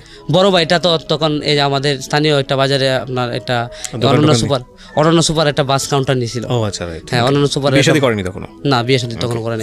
অরণ্য সুপারের কাউন্টার নিয়েছিল। ও যে টাকা পাইতো মোটামুটি ও নিজেই খরচ করে ফেলতো, আর অল্প অল্প টাকা দিত, মাকে তেমন টাকা দিত না। ওই একটু অলস টাইপের ছিল। ফটোকপির দোকানে যাওয়ার পর আমাকে ওই লোকটা 1 মাস কাজ করায়, কোনো টাকা দেয় নাই। তো 1 মাস পরে আমি ছোটো ছিলাম বিদায়, মেশিনটা ছিল একটু লম্বা, তো আমি ছিলাম ছোটো। তো আমি ওই ফটোকপি মেশিনটাতে ফটোকপি করতে পারতাম না, মানে আমি ফটোকপি দেখতে পারতাম না যে কাজটা কি ঠিক করে রাখা হয়েছে জায়গা মধ্যে নাকি হচ্ছে না, এরকম। তো এই জন্য আমি ফটোকপিটা পারতাম না। তো ওই লোকটারই আরেকটা দোকান ছিল, কাপড়ের দোকান। তো উনি বললো যে তুই তো মোটামুটি লেখাপড়া হিসাব জানোস, তো আমার এখানে 3টা কর্মচারী কাজ করে, তুই ওখানে হিসাবটা দেখবি, আর তুই যদি দোকানদারি শিখতে পারস তো এটা তোর ভালো, তুই এখানে কাজ কর। তখন আমি চিন্তা করলাম, আমি তো আসছিলাম কম্পিউটারের কাজটা শিখবো, আর আমার পড়ালেখাটা যেহেতু করি, না এটা তো সুযোগ নাই, যদি চাস তাহলে কাপড়ের দোকানে কাজ করতে পারোস। তো ওনার পরে কাপড়ের দোকানে আমি বাধ্য হয়ে লাগে যাই। তো কাপড়ের দোকানে লাগার দিনই থেকে উনি আমার বেতন ধরছে 800 টাকা পাইনি। তো ওনার বাসাতে আমি কাজ করি, প্রায় ওনার দোকানে কাজ করি আমি প্রায় 3 বছরের মতো। আর এই 3 বছর জীবনে, 3 বছরের বয়সে প্রায় 300-400 কর্মচারী আমার সাথে চেঞ্জ হয়েছে। 300-400 কর্মচারী, মানে ওরা চেঞ্জ হচ্ছে কিন্তু আপনি চেঞ্জ হননি? হ্যাঁ, আমি আপনি অনেক লয়াল ছিলেন। হ্যাঁ, এখানে চেঞ্জ হওয়ার কারণ হচ্ছে এটাই, মানে ওই লোকটা একটু রাগী ছিল, কোনো কাজে ভুল করলে অনেক টর্চার করতো। টর্চারটা এরকম শুধু গালিগালাজও না, এমনকি শারীরিকভাবে আঘাত করতো, হাত তুলতো, মানে এরকম। আমার উপরেও তোলা হয়েছে 1-2 বার, আর আমার প্রতি উনি ছিলেন, মানে স্যাটিসফাইড ছিলেন। এই জন্য মানে আমাকে কম শাসন করতো, কম শাসাইতো, এরকম আর কি। আমি 3 বছর ওনার এখানে কাজ করি, খুব কষ্ট করে কাজ করছি। দুপুরবেলা রোদরে হাইটে যায়, ওনার বাসা থেকে ভাত নিয়ে আসতে হইতো সকল কর্মচারীর জন্য। ওনার 12-13 জন কর্মচারী ছিল, 2 দোকানে মিলে, সবার জন্য ভাত নিয়ে আসতে হইতো, আমার নিজেরও ভাত নিয়ে আসতাম। উনি আমাদেরকে ভাত আনার জন্য পাঠাইতো আমাকে একটা নামাজের পর। আমি জোহরের নামাজ পড়ে তারপরে রওনা হইতাম ভাতের জন্য। তো ওইখানে গিয়ে দেখতাম ভাত পাক হয়েছে না, অনেকক্ষণ দাঁড়ায় থাকতে হইতো, পেটে প্রচণ্ড খিদা থাকতো, চাইলে খাইতে পারতাম না, যেহেতু আমাদের পাটটা দোকানে এসে খাইতে হইতো, টিফিন বক্সে করে দিয়ে দিত ওনার ওফে। তে ওনার যে দোকান মালিকের বাবা ছিল, উনি এখন নাই, উনি আমাকে খুব আদর করতো, বাসা যাইলে খুব ডাকে নিত। ওনার বাসায় বিস্কিট টিস্কিট থাকলে ওখানে আমার খাইতে দিত, যে অনেকক্ষণ তো যাবার তো কিছু কাজ না, মেবি সকাল বাসা থেকে আসছস, নিয়ে বিস্কিট টাকা। এভাবে 3 বছর কাজ করি। কাজ করার পরে আমি অনেকটা সেলসম্যানের পরিণত হয়েছি, যে ওনার দোকানে এখন আমি সব, মানে ঢাকাতে ওনার সাথে মাল নিতে হলে আমাকে আসতে হয়, এরকম। তখন আমি সিনিয়র হয়ে যাই, আর আমার জুনিয়র আরও ছেলে আছে, এরকম। তখন আমি দাবি করলাম যে ভাইয়া, এখন তো আমি বড় হয়েছি, তখন আমাদের ফ্যামিলি তো মোটামুটি একটু স্বাচ্ছন্দ্য ফিরে আসে, আমার বেতনটা একটু বাড়ান। আমার ভাইটাও একটু কাজ করে, ওই এই অনন্যা সুপারের কাউন্টারে টুকটাক কিছু পাই, ওইখান থেকে যে টাকা পায় মোটামুটি দেয়, আমিও দিই। এভাবে মোটামুটি একটু স্বাচ্ছন্দ্যের দিকে ফিরে আসি, স্বাচ্ছন্দ্যতার দিকে ফিরে আসি। ওই লোকটা আমাকে বেতন বাড়াইতে চাইতেছিল না, খালি বেতন বাড়াইতে চাইতেছিল না এই কারণে উনি বলতো যে বাড়াবো এরকম করে সময় নিত। আর তখন আমি ক্লাস 9-এ পড়ি, তো আমি স্কুলে যাইতাম না, ক্লাস করতাম না 9-এ, কিন্তু আমি এই যে পরীক্ষার সময় এসে পরীক্ষা অ্যাটেন্ড করতাম। আচ্ছা, হ্যাঁ, পরীক্ষা অ্যাটেন্ড করতাম এরকম। তো আমার ক্লাস করার সুযোগ হইতো না, উনি আমাকে ছুটি দিত না, আর ছুটি দেওয়ার সিস্টেমও ছিল না। যদি আমি আসে পড়ি তাহলে দোকানটা অফ থাকতো, এরকম আর কি। তো আমি এভাবে যখন চলতে থাকি তখন আমার এক পর্যায়ে মনে হইলো যে আমি যে কাজ করি এই অনুযায়ী আমার তখন বেতন ছিল আমার 2000 টাকাতে, আমি আরও বেশি পাওয়ার যোগ্য। তো আমি ওনার কাছে অ্যাপ্লাই করি যে ভাই আমাকে আর বেতন দেন। তো উনি বললো যে না, আর বেতন দেওয়ার সুযোগ নাই। তো ওনার যে প্রতিবেশী দোকানগুলো ছিল, একটা মার্কেটে তো অনেকগুলো দোকান থাকে, ওই দোকানের মালিকগুলো আমাকে মানে গোপনে এরকম বলতো যে তুই যদি চলে আসিস তাহলে আমি এত টাকা মাইনে দিব, তো এরকম বলতো। তো আমি এগুলো আর ওনার কাছে প্লে না করে আমি বলতাম যে ভাই আমাকে যদি বেতন আপনি না দেন তাহলে আমি আপনার দোকানে কাজ করবো না, আমি চলে যাব। তখন আমি ওনার কাছ থেকে ছুটতে পারতেছিলাম না, উনি অনেক ড্যারিং ছিল, মানে একটু গুন্ডা টাইপের ছিল। আমি ওনাকে ভয় পাইতাম যে আমাকে উনি ত্যাগ দিত যে তুই যদি আমার দোকান থেকে অন্য দোকানে কাজ করস তাহলে আমি তোর দেখিস কী করি। তো আমি ছোটো মানুষ ছিলাম, ভয় পেতাম। তো আমার যে নেতা চাচু ছিল, ওনার একটা ছেলে ছিল, চাচাতো ভাই, আমার কাজিন, শহরে তো ছোটোবেলা থেকে বড়, তো ওনার সাথে তার ব্যক্তিগতভাবে একটা পরিচয় ছিল, তো উনি ওই ভাইটাকে চিনতো। তো আমি ওই ভাইয়ের শরণাপন্ন হইলাম। আর তখন আমার চাচা পৃথিবীতে নাই, চাচা 2005-এ মারা গেছে। তো ভাইয়ের কাছে শরণাপন্ন হয়ে বলি ভাই দেখো এই দোকানে তো আমি কাজ করতাম, এই ঘটনা, তো উনি আমার বেতনও বাড়া না, ছাড়েও না, তুই আমার সাথে, আমি দেখতেছি। ওই ভাইটা আমার নিয়ে যায় ওই লোকটাকে বলে যে হয় ভাই বেতন দেন, না হলে ওর অন্য কোথাও কাজ করার সুযোগ করে দেন। ফলে বলতেছে ভাই দেখেন আমি তো বেতনটা ওর বাড়াতে চাই, কিন্তু এখন আমার দোকানে যে বেচা কিনাটা হয় এটা দিয়ে যদি আমি আর বেতন বাড়াই তাহলে আমি মানে পোষাতে পারবো না। তো এটা ছিল তার নাটক। অ্যাকচুয়ালি ও পোষাইতে পারতো, কিন্তু উনি চাইতো যে আমি ছোটো মানুষ, আমি টাকা দিয়ে কী করবো। উনি আমার ফ্যামিলি ম্যাটারটা এত বেশি ভিতর থেকে এসে অনুধাবন করতো না। আচ্ছা যাই হোক, পরে বড় ভাই রাগ করে আমাকে ওইখান থেকে নিয়ে যায় যে না, ও অন্য কোথাও কাজ করবে, আপনি ওর দাবি ছেড়ে দেন। তো ওই লোকটা আমাকে লাস্ট পর্যায়ে অসহায়ের মতো একটু হাত বাড়াইলো আমার দিকে, হাত বাড়াই বললো যে যা ঠিক আছে, তোকে আমি ছেড়ে দিলাম, অন্য দোকানে কাজ করতে পারবে, তবে তোর প্রতি আমার একটা রিকোয়েস্ট, এই যে আমাদের শপিং মলটা আছে, এই মলের কোনো দোকানে তুই কাজ করিস না। তাকে তোর যদি আমি ওই দোকানগুলোতে দেখি, এই দোকানগুলোতে দেখি আমার খুবই কষ্ট হবে। তুই আমার ছিলি, এখন নাই, আমার কাস্টমারগুলো ওখানে ডাইভার্ট হয়ে কেন ছাড়লেন? মানে আপনাকে তো খুব বিশ্বাস করতো, শুধু লাভ পাওয়ার জন্য না, আমার তো ফ্যামিলি চলতেছিল না। ওই তো মানে বেশি অর্থ পাওয়ার জন্য। হ্যাঁ, সেটাই তো, আমার একটু বেনিফিট, আমার একটু এক্সট্রা স্যালারি দরকার। আমার মাকে আমি আর একটু বেশি দিতে পারতাম না, এই জন্য আমার পড়ালেখার খরচটা চালায় দেখা গেছে ভাড়া দেওয়া যেত না, এই জন্য আমি ছাড়লাম। তো এর পর্যায়ে আমার আরেকটা পরিচিত ছেলে ছিল, আমাদের সাথে পাশের দোকানে চাকরি করতো। ও আমাকে স্টেশন দিয়ে মানে আমাকে বললো যে একটা দোকান আছে, তুমি যদি কাজ করতে চাও তো আমি আলাপ করাই দেবো অন্য মার্কেটে। তো ওই দোকানটার সাথে আমার আলাপ করাই দেয়। ওই লোকটা একটা কোচিং সেন্টার চালায়, এলিগেন্ট কোচিং সেন্টার নামে একটা মাদ্রাসা কোচিং চালায়। ওই দোকানের মালিকটা একটা পাঞ্জাবির দোকান, পাঞ্জাবি মেলা দোকানের নাম। তো ওই পাঞ্জাবি মেলা দোকানের মালিকে আপনার সকালে কোচিং করায়, বিকালে আইসা দোকানে বসে, এমনকি বিকালে ক্লাস করাইলে সকালে দোকানে বসে, দোকান বন্ধ থাকে এই লোকের জন্য। তখন আমাকে বললো উনি, তুমি যদি চাও তাহলে আমি তোমাকে কন্টিনিউ দোকানে রাখবো, তুমি কত টাকা বেতন চাও? আমি 5,000 টাকা দাবি করলাম, উনি আমাকে 4,000 টাকা বেতনে রাখলেন। ওখানে আমি 2,000 টাকা পাইতাম, উনি আমাকে 4,000 টাকা বেতনে রাখলেন। আমার অবর্তমানে হয়তো ওই ছেলেটা আমার কথা অনেক প্রশংসা করেছিল যে ছেলেটা খুব সেলসে ভালো বা কথাবার্তায় খুব গোছালো। প্রথম দিন এসে আমাকে বললাম, সালাম করে আমাকে বললাম যে মা এই কথা, আমি তখন পড়ালেখার খরচ চালাও পরে আপনাকে অনেক টাকা দিতে পারবো। মা অনেক খুশি হইলো, বললো দেখো বাবা, আমি চাই না তুমি কামাই করে আনি আমার গাও, আমি চাই তুমি পড়ালেখা করে তোমার পড়ালেখার বাকি সময়টাতে তুমি চাকরি করো বা কোনো কিছু করে আমাকে একটু ইনকাম করে দাও, কিন্তু তুমি পড়ালেখা ক্ষতি করে কিন্তু তুমি চাকরিটা করলে আমি খুশি না। তখন আমি চিন্তা করলাম যা, আমার জীবনে না হয় পড়ালেখা না হইলো, আমার তো আর 2টা ভাই আছে, ওই 2টা ভাই পড়ালেখা করবে, আমি চাকরি করব, চাকরি কইরা আমার মারে টাকা দিব, মানে যাতে আমার মার ভাইদের কাছে লজ্জিত না হইতে হয়। ভাইরা যখন পিস চাবে, বেতন চাবে, মা দিতে না পারলে মা তো লজ্জা পায়, মার কষ্ট লাগে, তো আমি কষ্টটা মাকে হতে দেবো না। তো এইভাবে আমার কিছুদিন যাওয়ার পর আমার এসএসসি পরীক্ষা, আমি এসএসসি পরীক্ষার্থী। ওকে, তো আমি এসএসসি পরীক্ষার্থী হিসেবে অ্যাটেন্ড করবো, এসএসসি পরীক্ষার্থী হিসেবে অ্যাটেন্ড করলাম। তো 1 মাসের ছুটি নিলাম দোকান থেকে নিয়ে, ওই 1 মাস আম্মা অনেক আমাকে কেয়ার করলো। আর 1 মাস কেয়ার করার পরে আমি পরীক্ষাটা দিলাম। পরীক্ষাটা দেওয়ার পরে আমার সবগুলা সাবজেক্টে রেজাল্ট ভালো আসছিল, ইংলিশে আমি ফেল করছিলাম। আর ইংলিশে ফেল করার কারণ ছিল আমি 5 পড়তে পারছিলাম না। হয়তো আমি কারণ হিসেবে এটা দাঁড় করাতে পারবো, কিন্তু আমার মা এটা মাইনে নিতে পারছিল না যে 5 পড়তে পারছো না, এই বিধায় কি তুমি রেজাল্ট খারাপ করবা, অন্তত তুমি ফার্স্ট তো করবা। তো মা অনেক কষ্ট পাইছিল আমার রেজাল্ট হওয়ার দিন। আর আমি আগেই জানতাম আমার রেজাল্টটা এরকম হইব, এই জন্য আমি যেদিন রেজাল্ট হইব এই দিন বাসা থেকে পালাইছিলাম বলতে আমি একদিনের জন্য বা 5 দিনের জন্য মার অভিমানটা বাংলা পরে ফিরবো এরকম চিন্তায় আমাদের প্রতিবেশী আরেকটা আমাদের উপজেলা আছে তারাইল নাম, কিশোরগঞ্জের একটা উপজেলা, আমি ওই উপজেলায় ওই দিন রেজাল্টের দিন সকালেই ফালাইয়া যাই, মানে দোকানে না যায়। দোকানের ভাইকে কিছু বলি নাই, দোকানের ভাই তো অনেক খুশি যে আজকে রেজাল্ট হবে আমার, আমি রেজাল্ট ফার্স্ট করলে উনি নিজের তরফ থেকে মিষ্টি বিতরণ করবে এরকম আর কি। তো আমি পলায় যাই, আবার তাড়ালে পলায় যাই। আমি ইংলিশ পরীক্ষাটা খারাপ দিছি এটা আমি নিজে আগে থেকে জানতাম।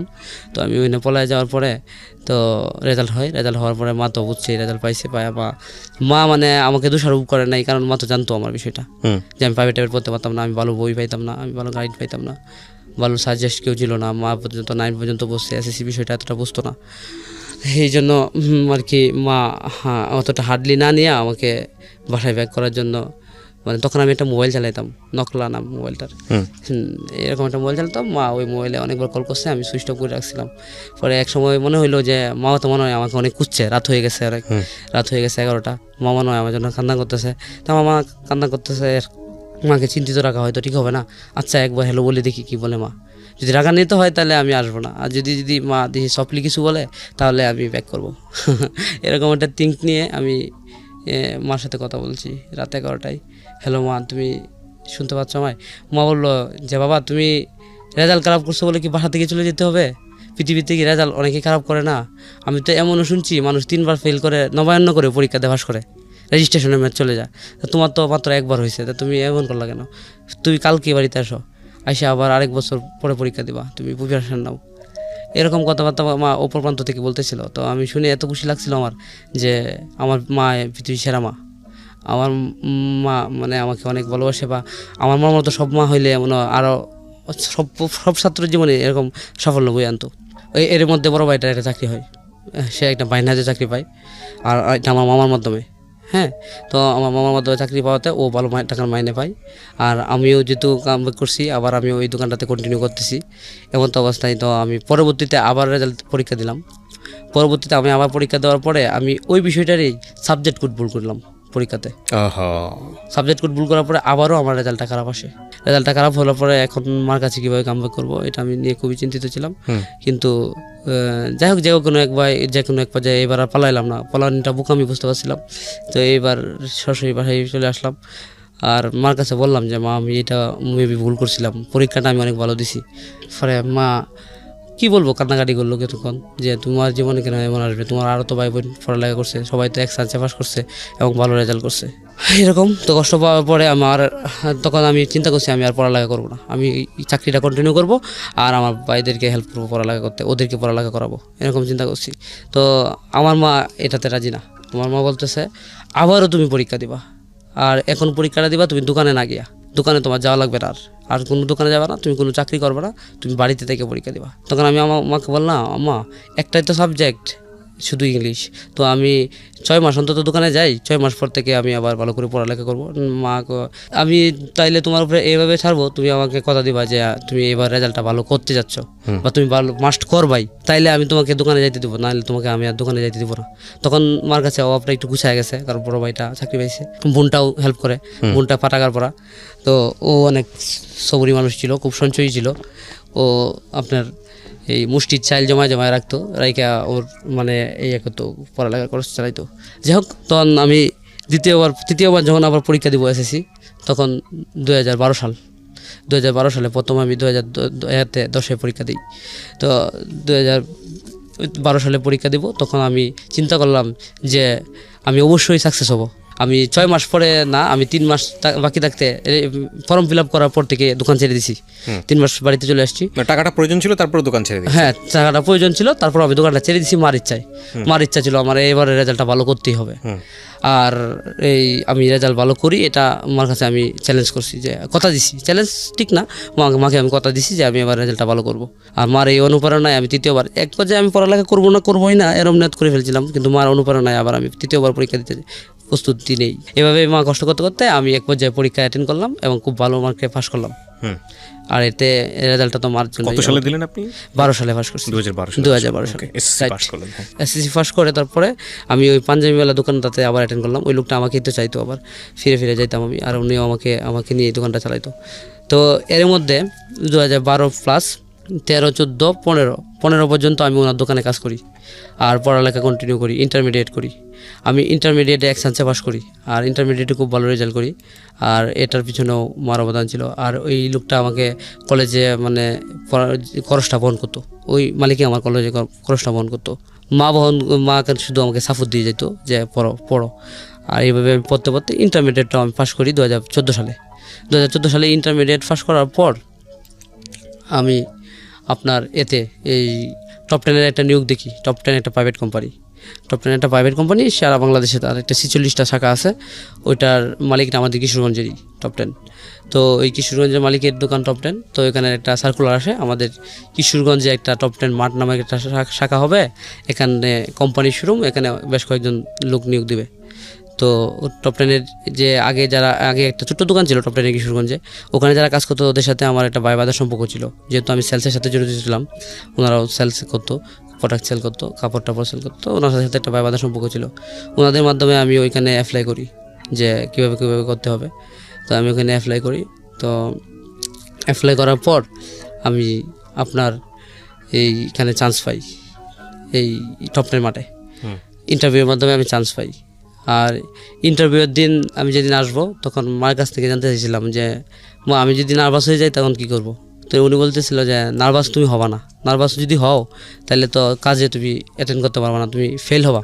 তুমি নার্ভাস যেন না হও এই জন্য তুমি সবসময় আল্লাহর নামটা স্মরণ রাখবা। আর তুমি দ্বিতীয়ত হচ্ছে এই আগে থেকে প্রিপারেশন নিয়ে রাখবা, তোমাকে যখন ডাকা হবে এর আগে থেকে তুমি কীভাবে কথা বলবা, আর যে তোমাকে ইন্টারভিউ নেবে তার মোটিভেশন বুঝে তুমি কথা বলবা, যে উনি কি জানতে চাচ্ছে।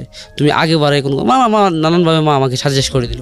তো মা তখন থেকে মা বুঝতে পারতো যে কীভাবে আমি ওইভাবে গিয়া ইন্টারভিউটা অ্যাটেন্ড করলাম। তো আমি অ্যাটেন্ড করার পরে আমার এখানে কাজ করার আমি সুযোগ পাইলাম। সুযোগ পাওয়ার পরে তো ভালো, প্রাইভেট কোম্পানি একটা টপ 10। তো এখানে আমার বেতন ধরা হয়েছে প্রথমে 8,000 টাকা। এটা 2015-তে আমি ঢুকি 8,000 টাকা বেতনে টপ 10 মাঠে। টপ 10 মাঠ আমাদের কিশোরগঞ্জ শাখায়। ওখানে আমি 2015-তে যখন ঢুকি তখন আমার বড় বোন দুটার বিয়ে হয়ে যায়। বড় বোনটার বিয়ে হয় আমি টপ 10-এ ঢোকার 1 মাস আগে। আপনার বাবার কথা কি বলছিলেন? বাবা কি মারা গিয়েছেন? না, বাবা মারা যায় না, বাবা আছে, অসুস্থ অবস্থায় হলেও এখনো আছে। হ্যাঁ আছে, কিন্তু বাবা এখনো বুঝে আমি সজীব, আমি কামাই করতেছি, আমি এটা করতেছি না, এটা করতেছি, এটা বুঝে, কিন্তু আজকের কথা কালকে মনে রাখতে পারে না, এরকম একটা অবস্থায় আছে। হ্যাঁ এরকম। এবং আপনারা কি বাবাকে এই অবস্থায় বাবাকে সাপোর্ট দিচ্ছেন? বাবার যেটা হ্যাঁ, বাবাকে বাবা আমাদেরকে এখন এতটা ফেভার করে, এখন মানে মার মতো বাবাও আমাদের অপেক্ষায় থাকে যে রাত্রে আমরা কখন ফিরবো, কি করব। যদিও ছোটবেলা বাবার কাছ থেকে অনেক শাসন ভরা চোখ দেখতাম আমার বাবাকে। এটা একটা আজকের এই গল্পটা আপনারা যারা শুনছিলেন, আমি যেটা বলবো, এটা একটা স্রোতহীন একটা বদ্ধ গল্প। এবং এই গল্পে সাধারণত জীবন গল্পে যে পরিমাণ মার কাট একটা রমরমা সিনেমাটিক এনভায়রনমেন্ট থাকে সেটা নাই, গত গল্পেও কিন্তু এরকম একটা ছিল না। এবং এই শান্ত জীবনগুলো আমাদের সবার জীবনের সাথেই মোটামুটি কম বেশি মিলে যায়। কেন এই গল্পটা আমি প্রচার করলাম তার আগে আমি ওকে জিজ্ঞেস করতে চাই, আপনি তো এখন পেশাতে আছেন, পয়সা রোজগার করছেন, আপনার ভাইও পেশাতে আছে, মোটামুটি সচ্ছল একটা পরিবার, বাবা এরকম অবস্থায় থাকলেও আপনাদের পরিবারে একটা শান্তি আছে, এটা আমি যেটা বুঝতে পারছি আগের তুলনায়। তো আপনি গল্পটা কেন বললেন? আমি গল্পটা এখানে বললাম এই কারণেই যে বাবাদের সন্তানের সাথে কেমন সম্পর্ক থাকার উচিত। আমাদের ছোটোবেলা আমরা কি গ্যাপটা পাইছি বাবার কাছ থেকে আমরা এই গ্যাপটা পাইছি যে বাবার ভালোবাসাটা আমরা ছোটোবেলা পাই নাই, আর এতে আমাদের জীবনে অন্ধকার নেমে আসছিল বাবার ভালোবাসা না পাওয়ার কারণে। আর বাবার কিছু ভুল সিদ্ধান্ত ছিল যেগুলোর কারণে আমাদের সংসারটা মানে ভেঙে যায়। আমি লিসেনারদের উদ্দেশ্যে এটাই বলতে চাই যেন পৃথিবীর কোনো বাবা যেন মানে এরকম না হয় অন্তত, যে আমার বাবার মতো।